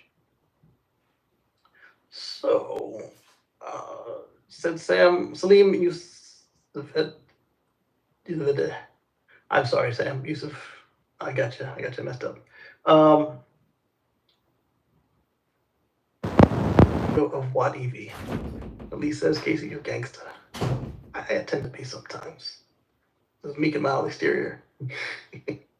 Gangster inside. All right, so Watt EV is focused on a high mileage duty cycle, so they want the long range trucks, so they don't want the short range. Achieving as much as 550 miles a day on certain routes in California, the company plans to include the Tesla Gen 4 superchargers to enable 1.2 megawatt charging, or 1,200 kilowatts, at its depots, while its fleet is growing its fleet with Tesla semis in 2026 and beyond. So they don't even want the competition because they want long range, and their competition doesn't do it. Their long range with competitors is shorter range, so that's a short range. I don't blame them. You know your business. If you're long haul, whether you're not you're over the road or not, you're gonna want the long range. Especially as we wait for the mega charger network to fill in. We see where the supercharger network is from 2012 to now. The mega chargers are going to go through that same thing. I think they will be easier to deploy because there are only so many places the trucks are allowed to go. And their hosts already understand the benefit of keeping a trucker for the duration of their legally required breaks of 30 minutes or 1 hour or overnight, depending on where they are in their cycle. We've future-proofed our charging depots to allow for the transition from our CCS charging to megawatt charging system. So they're going to rip out their CCS1 chargers, and they're going to switch them out for MCS2, MCS3, depending on if Tesla goes to MCS3. MCS3 is not done yet. MCS2 is done. Our collaboration with Tesla is another major milestone as we've expand our network to electrify freight on more routes throughout California and beyond. There you go. And then they've got a global news wire. That's the reason I didn't pull it. I'd much rather read from Sawyer than a press release. Haters. Tesla Semi can't go 500 miles on charge. Semi goes 500 miles on charge. Haters. Pikachu finger. And not just haters. Bill Gates himself is like, oh, and was it Mercedes who said the physics don't work? And Elon's like, there it is. All right, paste and go. Oh, you said Mercedes? I didn't know that one. Mercedes said that too? Yeah. I didn't know that Mercedes. one. Wow. Yeah. I didn't know that one. Sounds like Tesla might add some sort of white noise to drown out the sound of the motor on the new Model Y. So, I don't understand the problem of too quiet. Some people don't want to hear the motor, and it'll be interesting to see how Tesla combats this. I wouldn't call it white noise, it's noise canceling, same way the AirPods do, inserting opposite frequencies in real time. The S and the X already have this. It's noise canceling, not white noise. I don't know. The Model Y doesn't say that it offers noise canceling. Only the S and X, and maybe the Cybertruck say that they offer noise cancellation. The Model Y has never been an advertised feature. Doesn't mean they can't do it. Or they can't do it just for the motor. But I think that guy's getting a little ahead of himself by suggesting that. Hold on, they complaining about the motor except the actual motor of the vehicle? Yeah. Same way you hear it lined up and stuff in the Cybertruck where it sounds cool. I don't know why it doesn't sound cool, because it wasn't meant to be heard. But because the vehicle was so quiet, they found some customers who didn't like they could hear it. Because now they can hear it over the road noise because of the new interior. Wrapped up my time with the new Model Y. Yes, it's grown on me. Suspension is remarkably better, and it soaks up the DC and Maryland roads wonderfully. It's eerily quiet in the cabin. There's definitely more noticeable motor noise under acceleration. The doors have a much better thump to them upon closing. I wish the pedals weren't an afterthought. Well, after a while, you won't be touching them anyway. The pedals weren't an afterthought, and it came back, and it came with the performance pedal setup, not the cheap-looking rubber covers. The mechanism to fold up, he wants the metal, or it comes with it. I don't know which. So either he wants the performance pedals, or he got the performance pedals and didn't like them. The mechanism to fold up and down the seat is very responsive and certainly speedy. It's fastest in the industry. Touch points are all refined, some even more so than the Highland Model 3. It's a newer car. The side mirror tweeter assembly looks broken and poorly executed. Ouch. He's being honest. A wonderful acceleration through the power band. Because it's not an engine, it doesn't have a power band like that. Front camera washer is nice, and FSD works as well as it does on every other AI4 vehicle. We have the future in our hands at a showroom near you. Try one out and thank me later. This is from Marco, family man, serial entrepreneur, used by Link. So he's not at Tesla. He's just an enthusiast like us. And there's some shots. It does look beautiful. Hey, Kacey, let me say right quick. I just test drove one actually Friday. I'm gonna I'm gonna edit the video. I'm gonna have it edited by the day on my YouTube, but okay. I love it. I mean, only thing I hate about it that I test drove, because now I want one, is right now that's not in the budget because I'm doing other things. But that's the only problem. I mean, the car drove so. Keep in mind, we're cold here and I ain't gonna say ice, but it's real cold and kind of cautious on the road. It's real nice. I didn't have no radio playing or anything. I mean, the cab, I can tell the difference. No, I'm not lying on this at all. But I got this on video. I'm gonna have it edited by the day on my YouTube. But I drove it Friday, and man, I'm talking about, like, I can see the changes. Just a little, couple. I think I kept it for like an hour and a half, maybe. Yeah, and it's a big difference to me. Like I said, the only thing I hate about it that I test drove the car, because now I want one for be my everyday car, but it's not in the budget right now. I understand it. And with the motor noise, did you notice it? I mean, no, I didn't. But since people say it, because to me personally, I like my EV noise. I mean, if you ask me, I like to hear I like to hear that. Just me now. Ever since I got into the EVs, I like that. Unless I'm playing the music or on a phone call or something, you don't really hear that. I mean. Yeah, it covers that up. Yeah, but you're playing the music or listen to some podcast or something, you don't really notice that. But me, speaking for me now, I actually like that noise. I like my engine, especially when I'm in smoke going down the track doing 160 miles, and letting off the accelerator, getting into the regen, and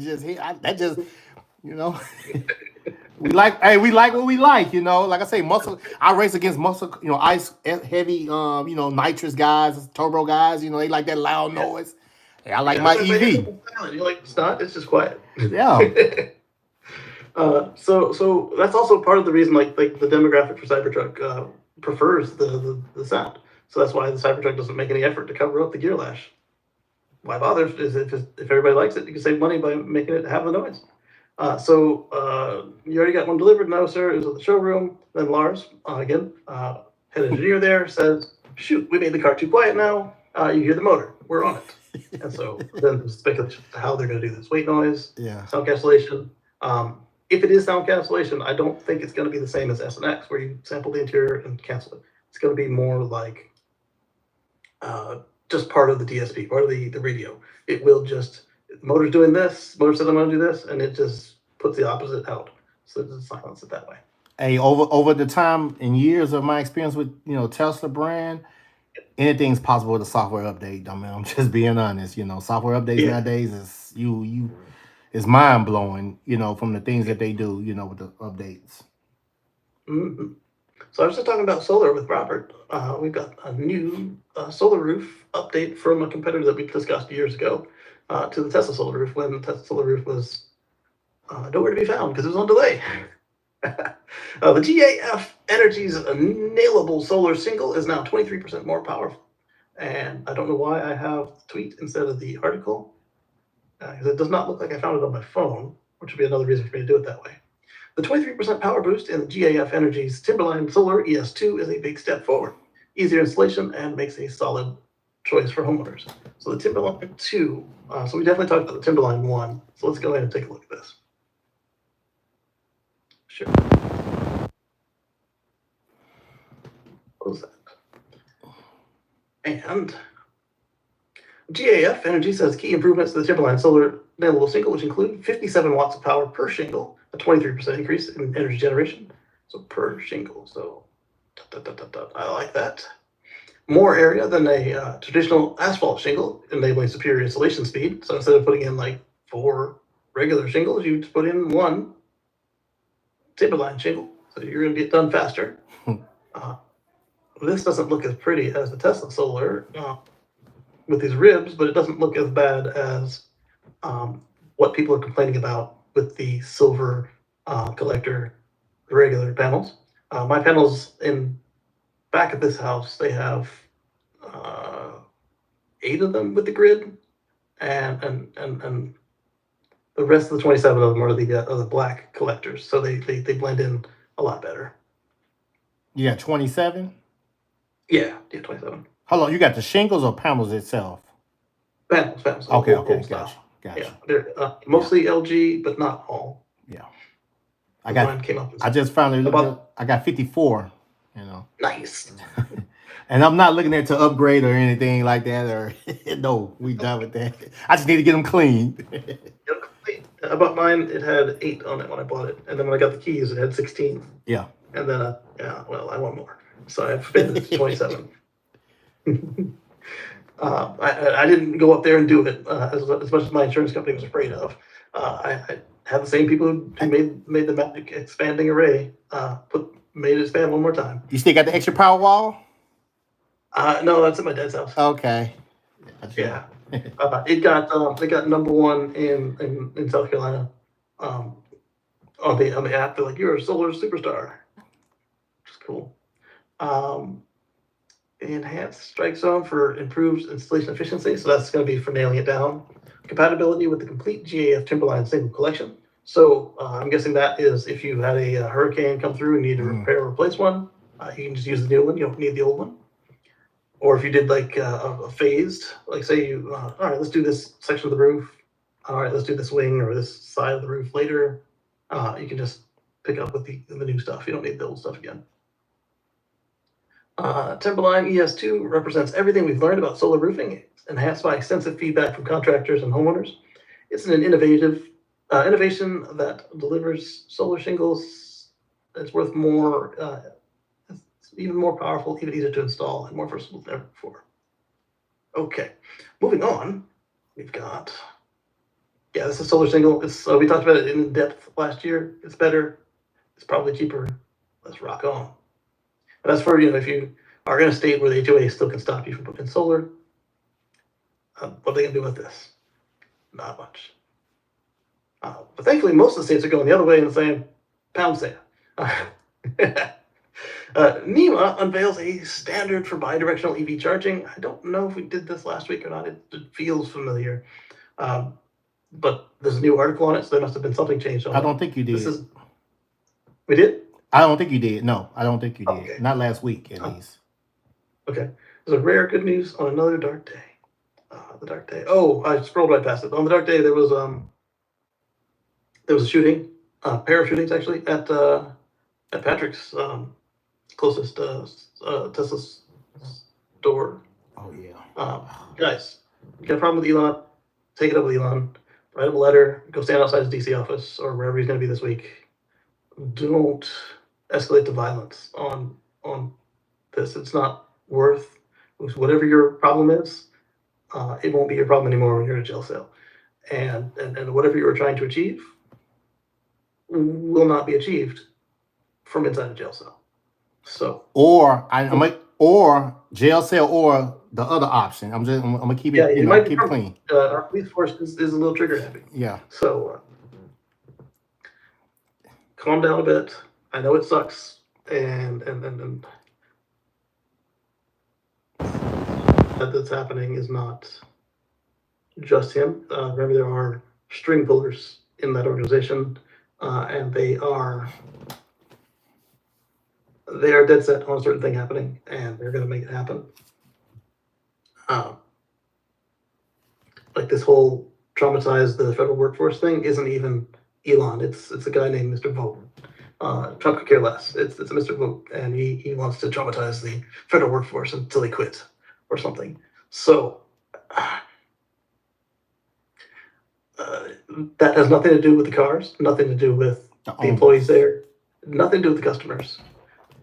Don't vandalize the cars. Or write a letter, go stand outside Elon's place with your signs and protest, and notices you. Hope he cares, because again, the man hasn't been paid in over 10 years, or roughly 10 years, I should say, from the company. So when he says he's not motivated by money, I can kind of not saying I believe that he doesn't care about money, but I believe that that he will make moves that don't care about the money as much as they should. Just like when he did when he's trying to shut Elizabeth Warren up, he made the largest tax payment ever in history for an individual. He could have done lots of stuff to minimize that tax payment, but it was kind of like I don't think he wanted to set a record. I think he wanted to shut her up. So he went nuclear on that.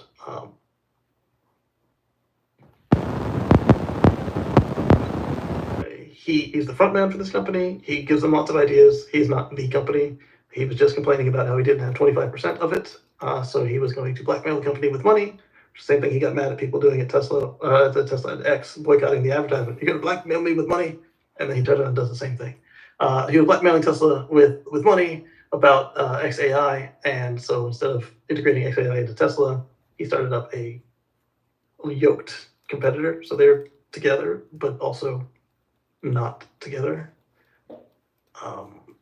So he's doing his own thing, and he's his own person, and visible, tangible, out of all of that, it is not just him. There are plenty of fine, diverse workforce there. They care about the mission. They're not out there taking your jobs. In fact, he regularly goes through with the razor blade to that company, just randomly cuts 10 to 35% of people, just couldn't help it. You may have noticed your favorite mobile repair tech is gone. You may have noticed your favorite person in the shop is gone. The same thing he's doing with Doge. Hey, so take it up. Yeah. Can I say something on there? On a piggyback out there right quick, please. For me, I did a YouTube particular video on that. Please check me out at EV Smoke ATX on YouTube. I share my expression about that because I don't feel it's right that people are being, when I say people like owners and so on being attacked or their cars being vandalized because of that situation.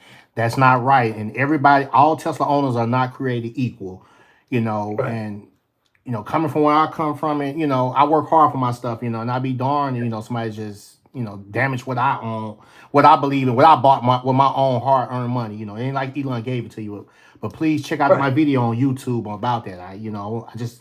I kept it PG-13 if you want to say, but just kind of get my point across, you know, because that ain't gonna fly well with all owners, especially out here in Texas. You know, we are 2A all day. Yeah. All day. And he didn't even give his own mom a discount. So right, he's not a discount. I mean, I work for the company. I work for here in Austin, and we don't get discounts on vehicles and things like that. You know, stocks, Right. merch and things like that. But I mean, not no vehicles and everything. And it, like with my racing car, I got over $200,000 in this car. That was my hard-earned money. You know, it wasn't given to me. I'm not sponsored by Tesla or anything like that. That's just something I believe in. You know, that I started my own racing company with, and so on. I don't have Tesla backing me up or anything, but that don't have anything to do with Tesla. You know, so. Right. It's just the company, the product that I believe in, you know. Right. And not only does it not have anything to do with the company has very little to do with him. Exactly. Yeah. And they don't say it's deeper than just Eli, you know. Yeah. But, so for me, it's like, you know, I look at what's out there in the market. I look at what meets the needs of my family, and then safety is right up there. Not necessarily number one, but it's like number one and number two is safety. It's got all the high tech I like. It seats everything we need. Oh, yeah. It tows. This one doesn't tow as much as I would like, so we're still looking at Cybertruck. And that free fuel for life, I'd be foolish to get that up, because as soon as I sell it, that's gone from the vehicle. That's free fuel for my lifetime of the ownership of the vehicle. And you know, you got the FSD, which, you know, as the sole driver of the family, that makes traveling so much easier. Oh, well, Rivian's got the drive unit, whatever, blah, blah, blah. It does, but that's only good on the highway. It only keeps you straight. And it's not done yet. It's got to be done by the end of the year, they promise. And yeah, you got Blue Cruise, Super Cruise, all them, but I don't want to pay monthly for this thing. I paid once, and I'm still getting updates to this thing. It is way better than when I bought it. It works best for me. And like Marcus said, I worked hard for it. There's no need for me to go outside and see it spray painted with, like we saw on that, as I was scrolling through on that Cybertruck. That's uncalled for. Right. I get your complaints, and yes, I agree on some levels that this is not ideal. And you can see my tweets directly at Elon. I'm like, hey, you will get people killed if you do the Tesla SpaceX approach on the freaking government. And people are dying. I'm not saying I told you so. I'm just saying that the government is not built to handle the way that it's being done. I do agree that there is some waste. Unfortunately, right now, Elon posts stuff. Somebody did an analysis with Grok. They're like, hey, and analyze his last 1,000 tweets. And it was like 35% of them were like, you could take them at face value what they say. So the rest of them were either stretches or lies, or somebody else lying for him, and he just didn't bother to check it. He's not as reliable on his tweets as he used to be. Do I take issue with that? Yes. Am I standing outside his office? If it gets worse, I might consider it. But right now, I just say, hey, dude, that's not true. And then he doesn't look at it because who am I? But other people see it, and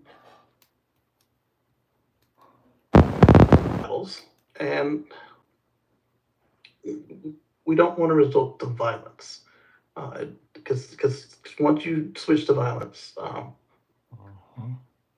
it changes the game in a way that you can't take back. Correct.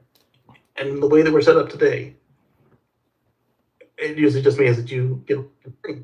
Or as Marcus pointed out, depending on how your local police force responds, it will be a permanent solution. You won't care about anything else ever again.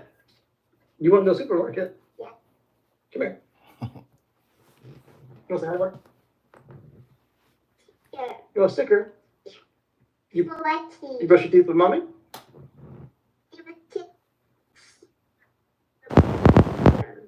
Okay, yeah, because you didn't brush your teeth well with me. You put the toothpaste on the toothbrush and you said, shh. And then when I left the bathroom, you were gone. A little chicken? Or flour? Chicken. You don't get a big chicken for brushing your teeth one time.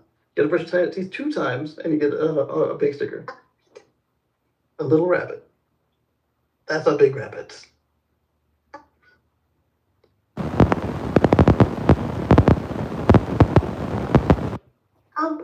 Little chicken. A little chicken, this one? Okay.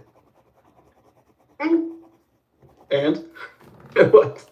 Here's your chicken. Okay, it's gonna go over there. Under Bluey's friend with the purple, all the way down next to the rat from yesterday. Keep going. Yeah, right there.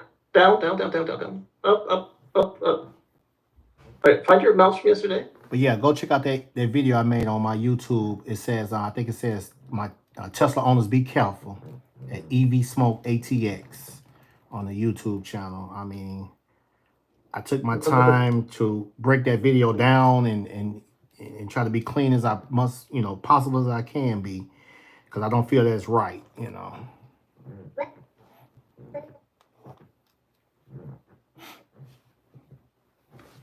Right there, baby.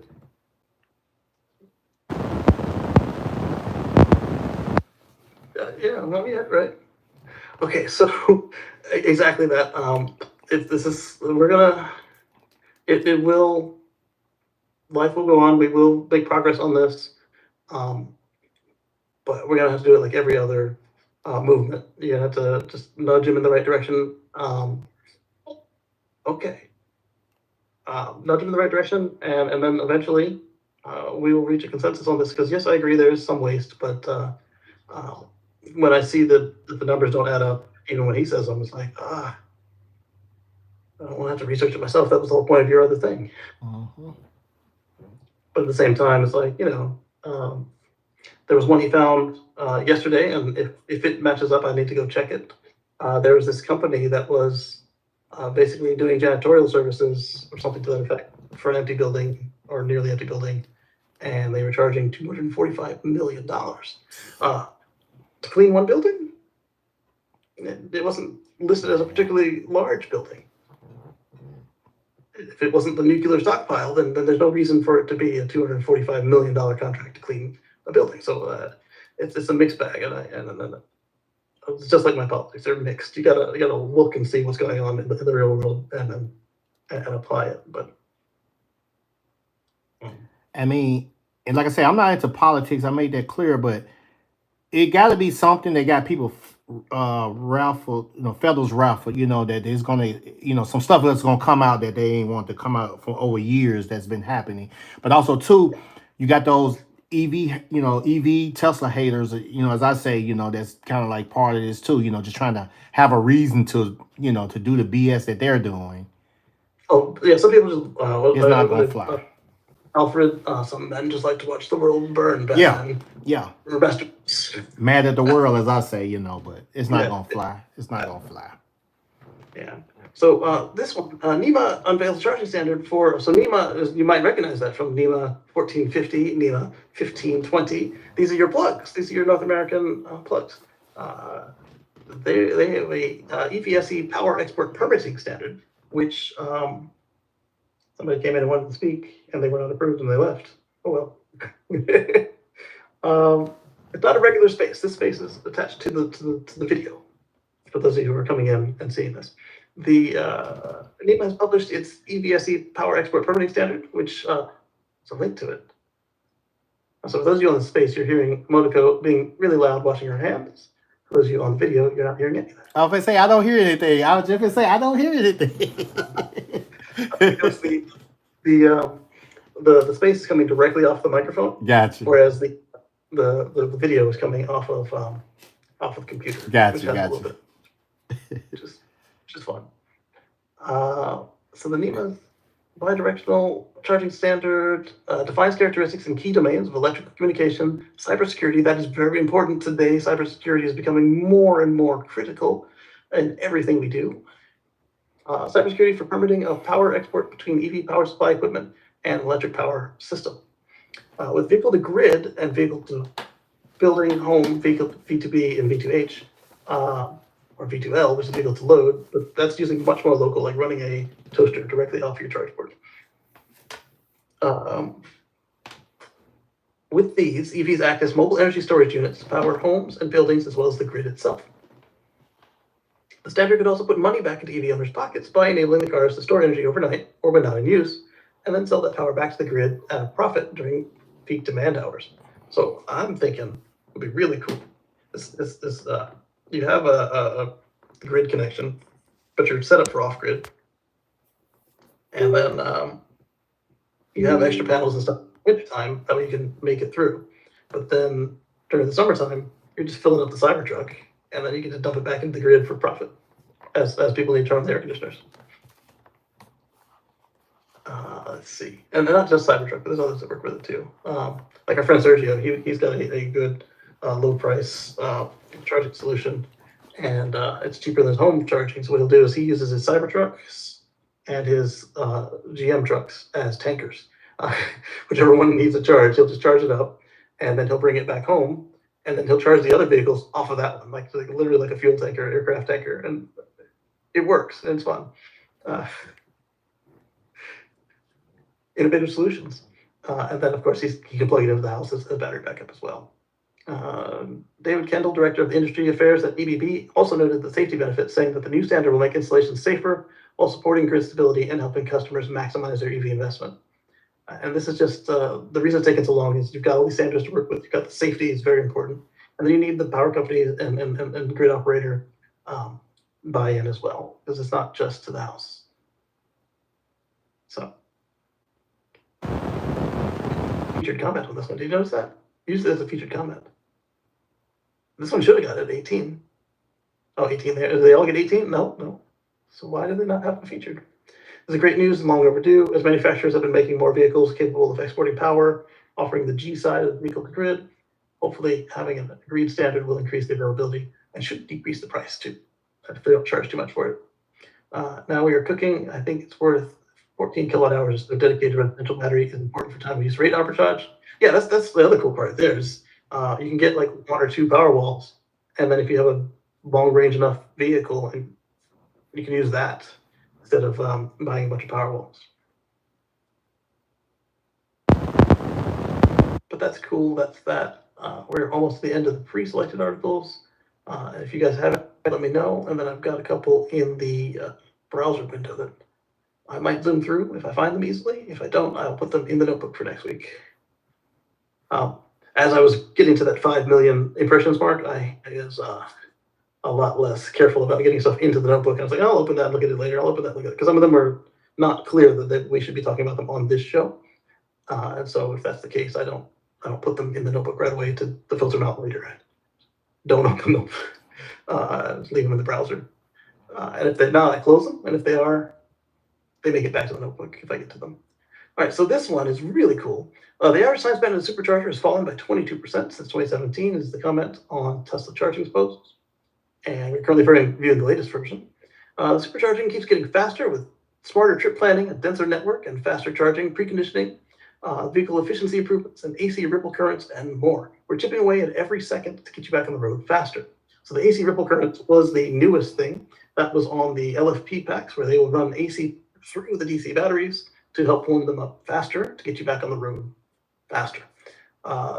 We've talked about densifying the network, so now that there's more chargers where you need them, so you don't need to bridge long gaps in the network. So you can charge where the car's got the fastest meet, and then go on to the next one, and then when you get there, they added the ability to say, hey, I need to have drive around juice.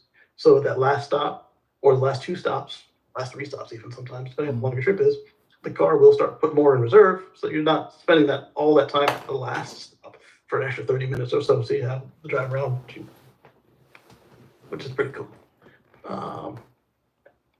And then we talked about how it is now about to have the queuing, and now even before the queuing, it already has the smart routing, which is excellent.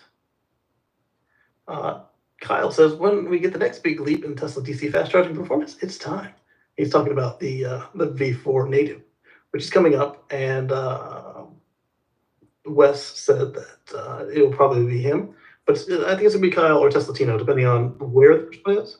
But the reason it leans more towards Kyle is Kyle's not afraid to just hop on an airplane and then borrow somebody's car, whereas Tesla Tino will have to get his truck there.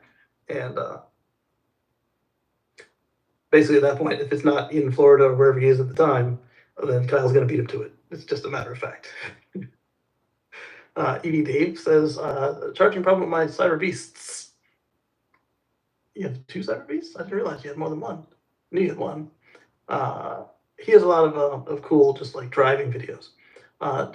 Chuck wants more 257 kilowatts, then station, the 257 kilowatt-ish, then set 250 kilowatt station throws message, the truck supercharger reduces rate to 35 and then ramps slowly.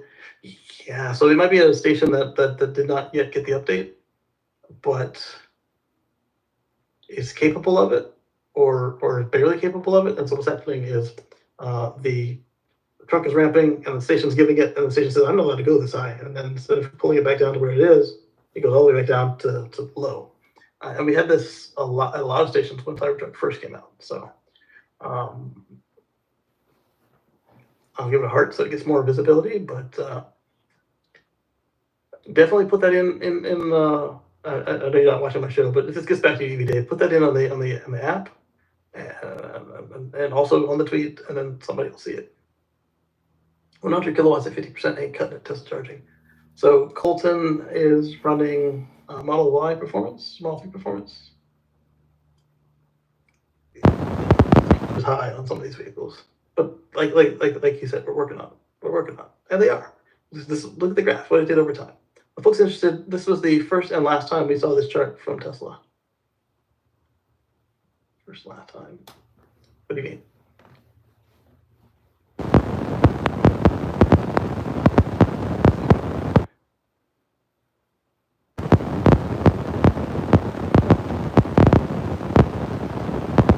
We see it before. Transition to V3, efficient routing with with trip planner, supercharger density, vehicle efficiency, battery preheating, customer education.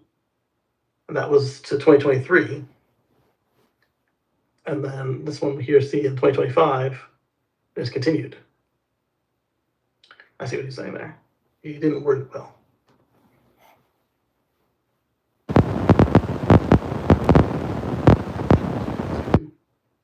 From 1 hour and 39 minutes in. Must be the non-Tesla data working its way in. Okay, so next up, we've got some Rivian news for those Rivian folks. Rivian's first quarter positive growth. So this is huge news for Rivian. Rivian's first quarter of gross profit is a major milestone. The company warns of a tougher year yet ahead. So this is just like when Tesla did it for the first time. They hit profits. Once you can do it once, as long as you've got your fundamentals right, you can do it again. And then once you do it again and again, you're making money. And so this is good to see. Congratulations to Rivian. I know you're guiding for a rough year ahead, and I wish you all the best to start turning them out and become the other large EV choice from a non-legacy. You deserve it. You've done all the hard work. Great products. Agree. Mm-hmm. This is great news. Now we have 2 North American EV manufacturers actually making money, and that's key. There are some other North American manufacturers, but they're not making any money, and they're doing it hard, not making any money. So we saw what happened to all the ones that did the SPACs. Was it one of them is still standing, and every other SPAC North American automaker is out of business. They went bankrupt. That includes Nikola. So this is not just in the field of cars, it's hard, but it's really hard to do it in electric and in North America. Speaking of electric, I guess that's not really a good transition on this show because everything's electric. But we've got the first look at the Genesis GV90 with the coach doors, the next Ultra Luxe EV. So I'll click on that. It'll keep you guys in the same tab, and I'll come back with you guys while it loads. This one we do have for later in the show. It's a little preview. Trump to shut down all 8,000 EV charging ports at federal government buildings. And it's a little nuanced, but we will talk about it in just a little bit. Let's go ahead and switch tabs to the Genesis. And here's our first look at the Genesis GV90 coach. That looks cool. It looks luxury. Look at that. I don't think this is the 3-row, is it? It's probably just 2 really big rows. Get in there. The only other question, the front door has to be open for the back door to work. If it doesn't, then you like Uber.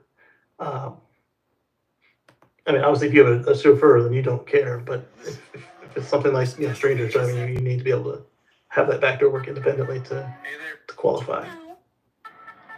Hey Flagship GB90 is starting to appear in public and is expected to debut later this year. Designed around Korean minivan aesthetics to create an ultra-luxe version of SUVs. See, this I think that our friend Eddie might get behind. It does have that same SUV look, but it's also a minivan. The signature Genesis design elements, like the two-line LED headlamps, now stretch across the front and the side. Like, look, they go all the way to the friggin' door. The signature Genesis design elements, like two-line LEDs, the full-size electric SUV will serve as a tech beacon as the industry brand upscales into new segments. So that I was wondering how they're going to distance themselves from the Kia EV9 and the Hyundai Ioniq 9. All this is great, but the feature most talked about by people were the coach doors. Genesis removed the B-pillar, opening up the interior for far more space. So if the B-pillar is gone, then the rear door does not operate independently, because the way that has to work is the front and back door interlock to replace the B-pillar. So this will not be coming to an Uber near you. Legit. Doesn't mean that you won't be able to catch an Uber in it, but it won't be legit. It will be, they've got it in as an Altima or Nissan Leaf, and then they show up in this. Wow. Yeah. We got a peek inside the GB90 last month for the first time after a spot on the carrier in South Korea. And it was looking at it with less camo, revealing the production model will remain close to the concept. Good. I love it when they stay close to concept or get better. When they get worse, it's like, eh.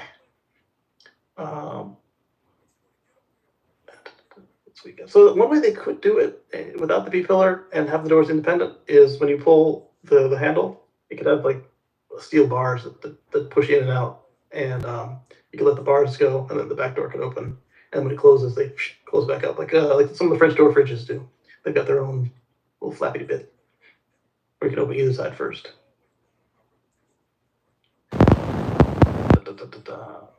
Looks nice. So look for that coming up later, and we will cover it when we see it because that is exciting.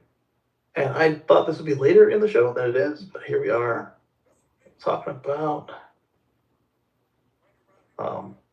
the federal charging station removal.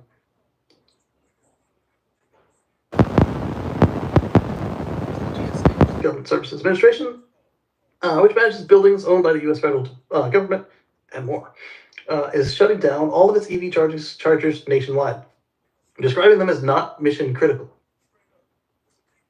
Mind you, all these stations are already in the ground, already paid for, already functioning, already connected to electricity, and they already have all the key cards and stuff they need to service government vehicles, government electric vehicles. So, the GSA currently operates, oh wait, I didn't finish that. Operate all this chargers nationwide. Describing as not mission critical, the agency which manages the contracts for the government vehicle fleets will also offload any newly purchased EVs. So all the Model S's, or Model 3s that they just bought, Model 3s and Ys they just bought, gone. All the Chevrolets they just bought, gone. What else did they buy recently? Chevrolets and Teslas were the big ones that I saw. They had a couple of other smaller purchases, all EVs, all American made, gone. So that's what I don't understand right here. They talk about saving money and they keep wasting money. These vehicles don't need oil changes. They don't need regular services. They don't cost as much in fuel to operate. The government gets a preferred electric rate, so it's going to cost them less than the liquid fuel.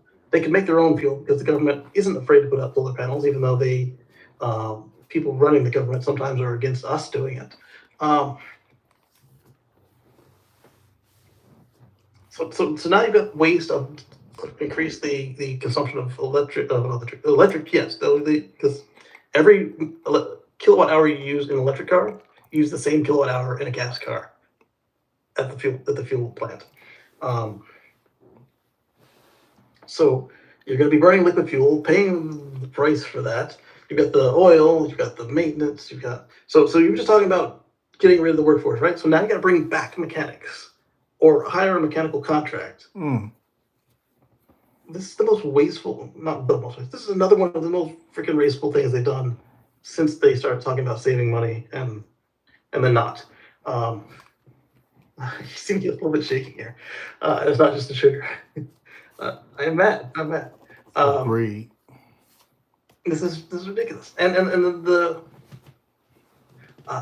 very small handful of these points were open to the public. As far as like, if you worked at a government site, you could swipe a card, and it would charge you directly all the fees, everything, including the swipe fee, and you would be paying that.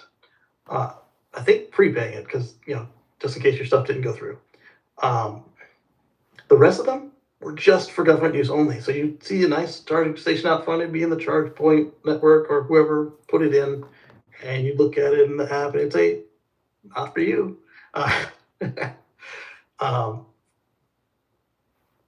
This is asinine. What are they thinking? The only thing I can think is drill, baby, drill. But yep. With that's the opposite of what you were trying to do with the savings and stuff. It's like, okay, you can drill, baby, drill all you want, but you don't want the government buying it. The GSA currently operates several hundred EV chargers across the country, with approximately 8,000 plugs available for government-owned EVs, as well as federal employees' personally owned vehicles. That is personally is very slim, and they aren't getting it for free. They have to pay for that. They don't get to just plug up, because the government isn't allowed to give you anything for free, just like you're not allowed to give them free labor. So this is completely off topic, but Elon's in your 5 points, what you did memo. One, you're already giving that to your employer, if it's the government or a contractor or whatever. So yes, you can just copy them, but do it by Monday at noon. Some people don't work Monday. So, oh, well, I could just do it online over the weekend. Somebody said that's freaking stupid, because remember, everybody had come from work from home into the office. So most people aren't allowed to work off the clock. So they won't be in their email anyway. And there's people on vacation, people who work, their week doesn't start till Tuesday or Wednesday, right? This whole thing is, as I told Elon before he got into it, you can't do this like Twitter or X, or Twitter at the time, when you come in and fire everybody at Twitter. Or you can't do it like Tesla, where you can just randomly just go through and like, I need 10% of the people gone. Oh, I need more from the superchargers, or I'll cut the whole thing. That does not work with the government. Although I wasn't thinking of planes falling out of the sky or any other thing like, people dying of not having food or medicine. I was thinking like the guy who has the keys to the medicine cabinet at the VA would get let go accidentally, and they had to find him and get the keys. Or we found out that there's a national park somewhere out west where the only locksmith is there, and sometimes people get locked in the bathroom. And so for this 200 square mile area that he works, this is the one guy to let people out of the bathroom. I don't know how these people are going to get out of the bathroom now. The park is still open. I figured it'd be mayhem like that. I did not figure it would be like we got. And I did figure that it would at least be some savings. I didn't think that we would see this. This is not a savings to the government. This is going to cost you in paperwork and administration and maintenance. Then now you have more maintenance with the actual combustion vehicles coming in.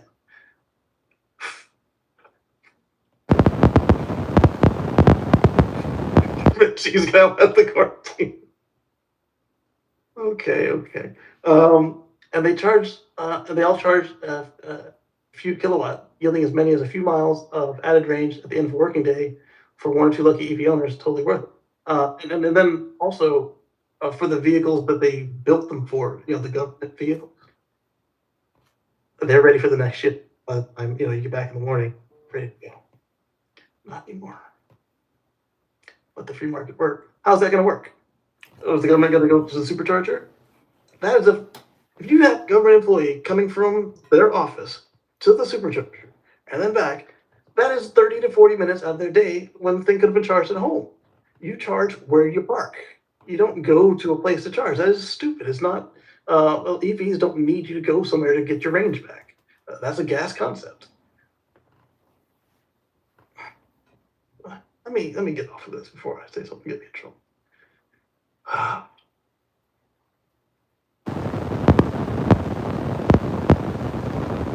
just pasted the article on top of us, and you wouldn't hear me because we did an article. Oh, boy. Tesla is holding in-house robotaxi plans, says Uber CEO. And on my anger, I know that's a Trump thing. I know that Elon would not have ripped out all the Chargers and sold all the Teslas as much as he does stuff in the anti-interest of his companies. He would not have done that.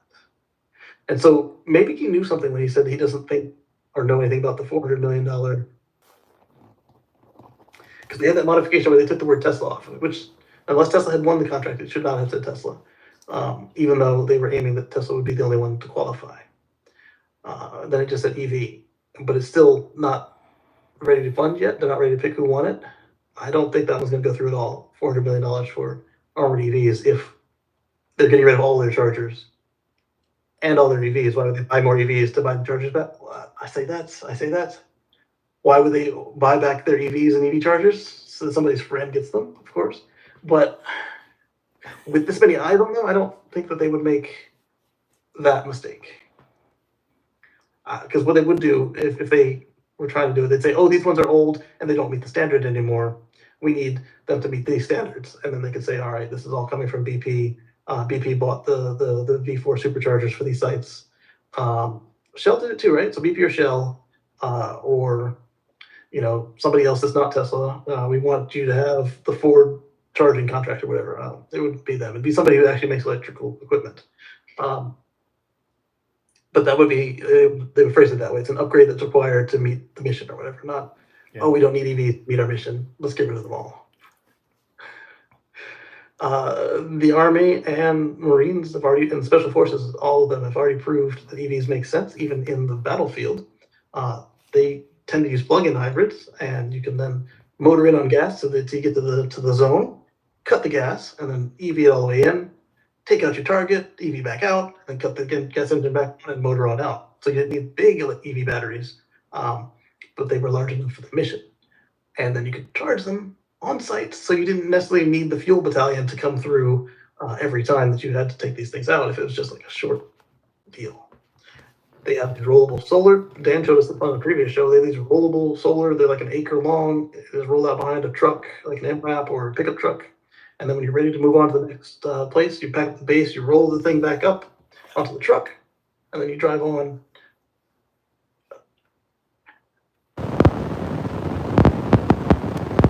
Make a tactical advantage.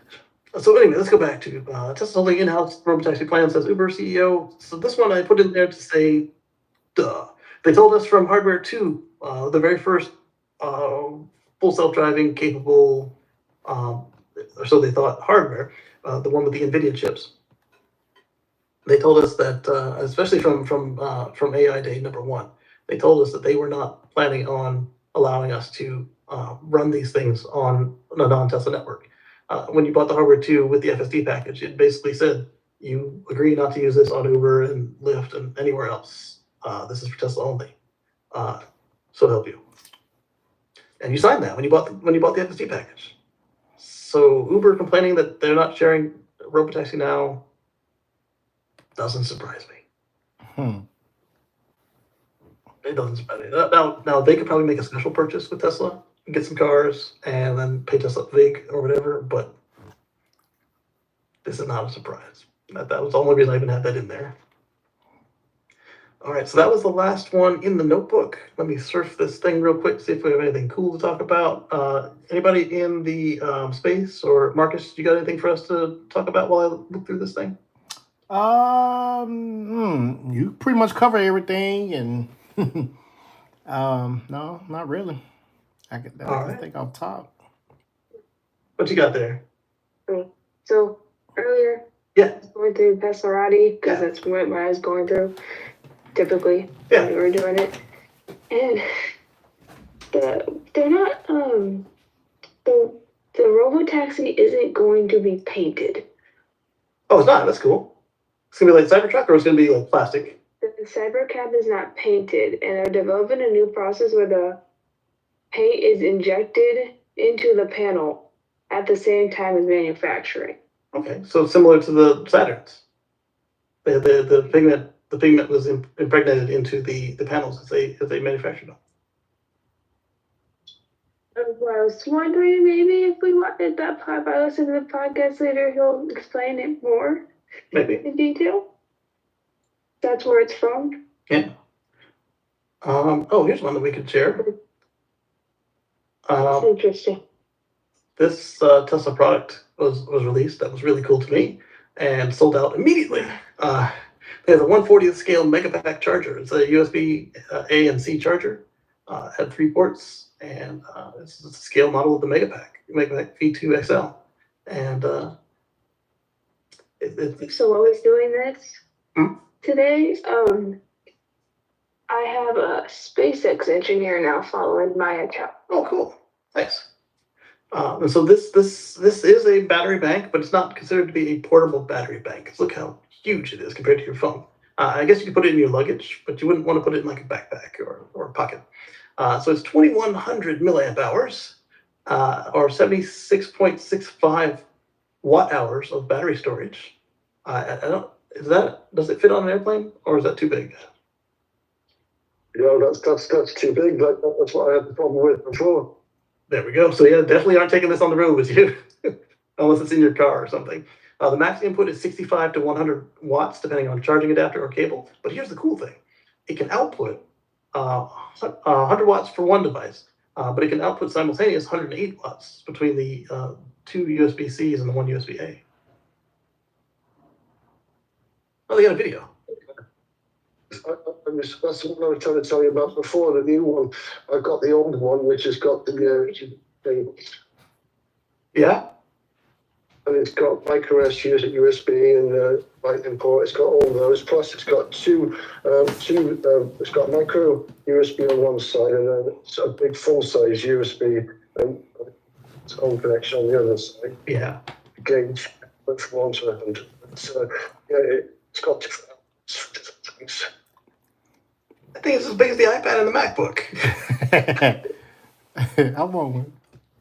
This version in my pocket when I go to town when I was on the line streams because I was running out of power and I was plugging it in and running that to keep my phone going on my live streams. Yeah, but your new one, the smaller one, it was higher voltage or something because it had a different. It felt different than the measurement of the other one, right? As I said, there's 2 of them that are changing up.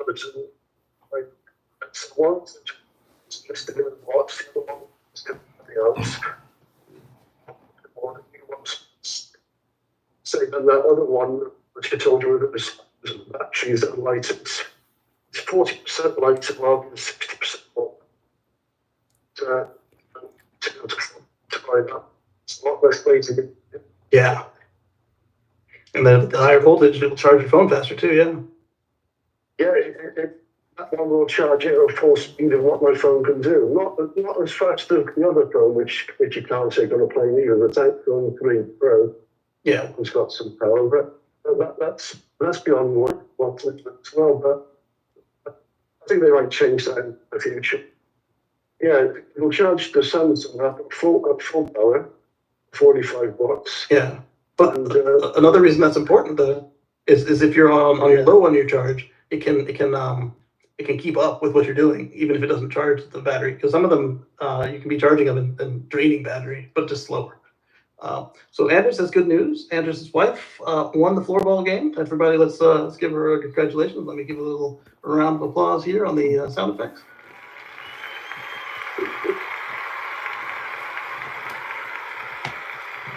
Glad to hear it. So what we've got coming up here is that the Starship, you might have seen, we covered it, broke into a million pieces after the booster got caught again. So we had 2 booster catches, 1 booster dunk in the water, and the other Starship didn't make it. But the FAA has not concluded their investigation, but a resolution is expected soon. And the ship could fly again as early as next week on the 26th. So we're looking at Wednesday. I will definitely be watching that. But it could be like we saw with the New Glenn rocket and the previous one that blew up, where delay. So not holding my breath, but I'm excited because this is freaking cool. Who catches 40-story buildings with Danielson chopsticks? That is freaking cool. AI stuff. We don't really cover AI here, so I'm going to skip that. Obsidian, I was supposed to read about Obsidian. Somebody wanted to talk to me about it. This one's about batteries. So we can talk about batteries here. EV batteries with higher silicon content are coming, according to GM exec. Silicon anodes improve charging speeds and driving range. GM says that that the U.S. is well positioned to incorporate them, and there we go. I don't talk much about future battery tech until we can actually see it, as far as see the results, see if they're super impressive for some reason, and also that they will be commercializable. Because if we can't buy them, who cares if you got a battery that can charge in 6 seconds? Not me.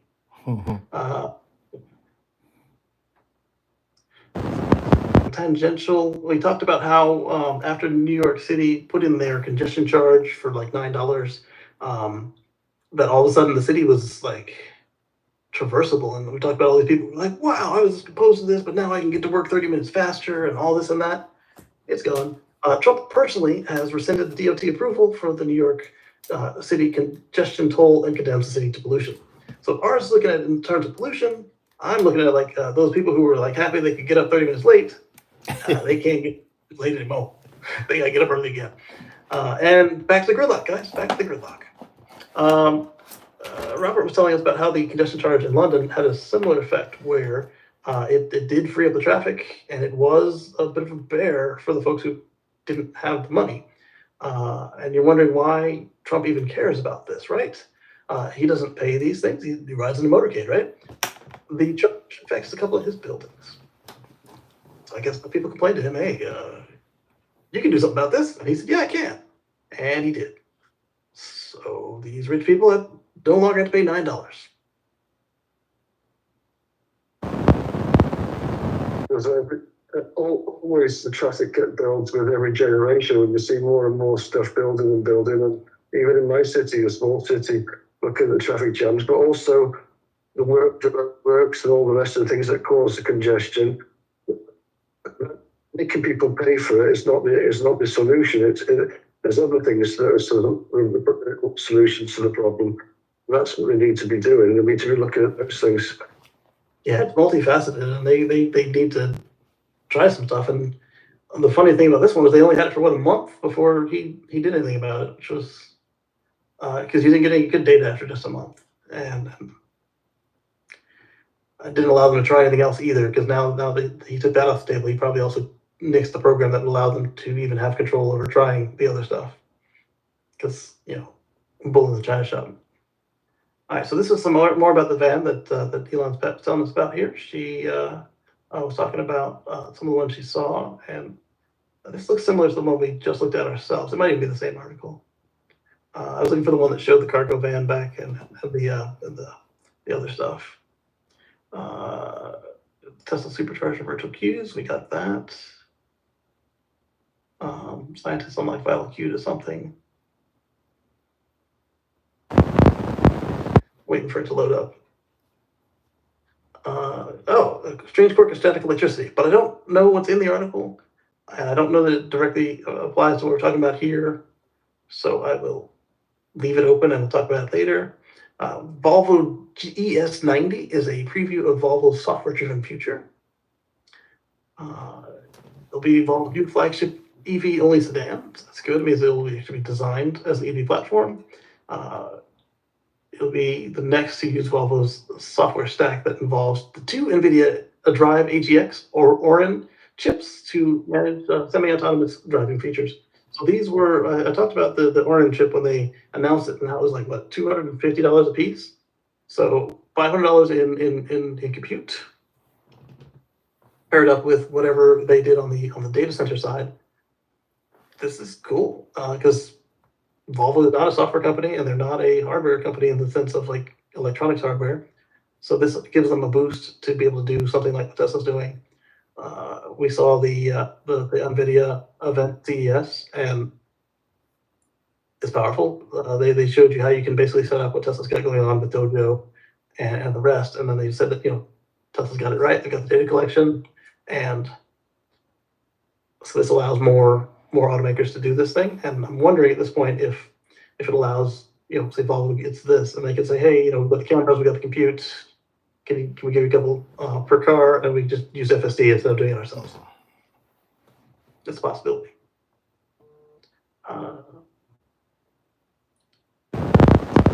We didn't see any cars, but they're talking about software driven and then the 2 computers. So that was cool. And their sister company through Geely is Polestar. The Polestar 3 gets the Apple digital key support and the NVIDIA processor. So if it's got the Apple digital key, it should probably also work with the Samsung key, but that's not a guarantee. The Apple key is pretty cool in that it works just like the Samsung and the Tesla with your phone completely out of power. You can still get into it. And if you don't need to hold a jingly keys to get into your house, why should you need to hold a jingly key or a key fob or a key card to get into your car? So thankfully, other automakers are finally starting to agree with the Tesla phone key. They're just doing it through standard methods that came out after Tesla started it. These standards came out, just like what's the usual story, right? Tesla does it. They say, oh, we should do that too, and then there's standard. And then they can either get on board or not. You can't say, why don't they use something standard when it didn't exist when they made their thing, right? So BMW was on this already, maybe the first one, but the cool thing here is we're now seeing it on a full EV lineup, and it's cool to see. Samsung announced that the Polestar 3 would also get its digital key functionality, so there we go. My speculation immediately proven true. Polestar 4 will also get this feature soon. The cool thing about this that's different than the past is, like that BMW, they're using the built-in systems to your phone rather than an app. And it might be like some of the other times the phone makers have done this thing where it has this feature and it just plugs into an app. I don't have a car or a phone that does this. Well, I have a phone, but I don't have a car that needs this yet, so I can't go and evaluate it myself. I could probably rent one or something out. Xbox, Nvidia,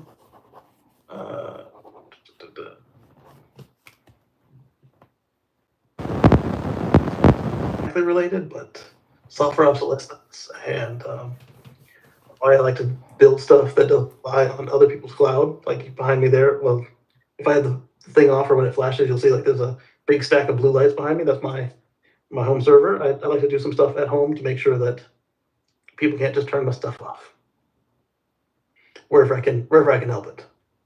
Obviously, I can't do that 100% because I gotta live my life, but the Humane pin, the $700 AI pin, and 8 people at the company, and you have until the end of the month before it is useless.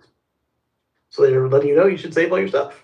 And hopefully we can see somebody out there that's got some firmware engineering skills, and we can then turn this to run off of our home servers as well. I don't have one. I've got this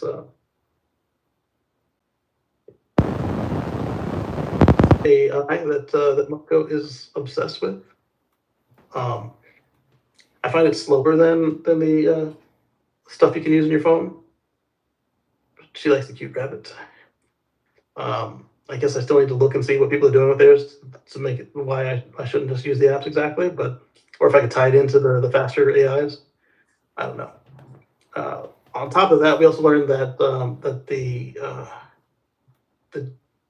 OpenAI and Tesla, not Tesla, the XAI are both using a lot less water than previously stated. I lost the article that showed that. We were going to cover it, but I lost it. If I find it again, we will cover it. It'll just be in the article. I do that sometimes. So at this point, it's a matter of I would also like to run some of that in the house, but I'm going to wait for those NVIDIA boxes to come out and just set them right here on this table behind me and try them out that way. 1 year later, executive order declares U.S. agencies aren't independent anymore. Cybertruck is not a death machine. So this is just a larger organization covering the same thing we saw with the crash tests.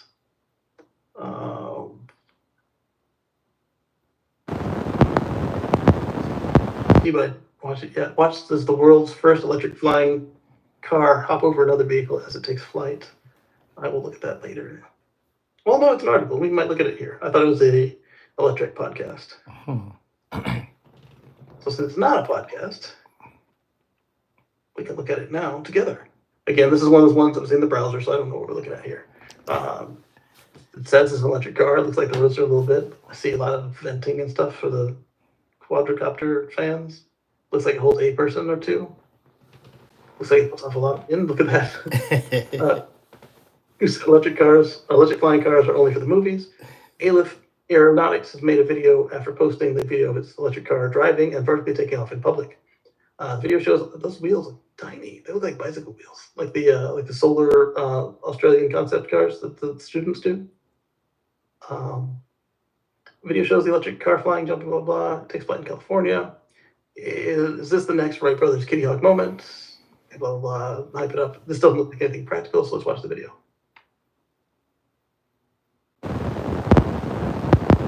Driving? Taxiing? That's driving. Okay, there it is. Flying. That's not a jump. A jump to me is like what they describe with the Roadster. You're going at speed and then it pops, right? That was just a transition to flight and then back down again. Look at how much dust it picked up from the whole environment. Just this regular street. That was no.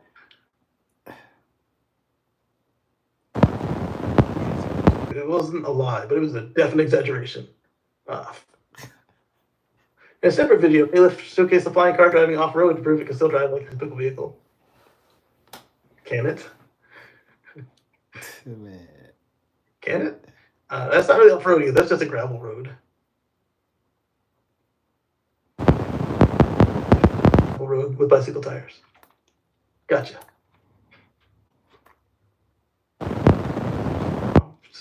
Makeup cases, engineers, older Intel chips, Lumia, Intel. All right, so I think that is the most of the easy to find stuff that was just hanging out in the browser about our topics. So I want to thank Marcus for coming in today. I want to thank all of our channel members for your continued sponsorship. I want to thank everybody who took the time to come in here, and Spaces members who went through 2 spaces because Spaces crashed, because X needs to hire more people to do their work, or needs to do better project planning. I don't know. But Spaces are trash as far as stability, and they need to fix that. So with that, I will end the video stream, and then Marcus and I will talk for a little bit as we will end the space as well after that. Again, thank you for all your time. We will see you here next week, again at about 1:10 Eastern. And we've got a Tesla Life Express number 2 tomorrow at 7 p.m. Eastern on the Tesla Life Show. Wednesday, the Tesla Life Live is on. And then Friday, another Tesla Life Express. And then right here 1 week from now, you got me. So appreciate it. And we will catch you on the flip side. So click end stream, and it will play us out. Peace.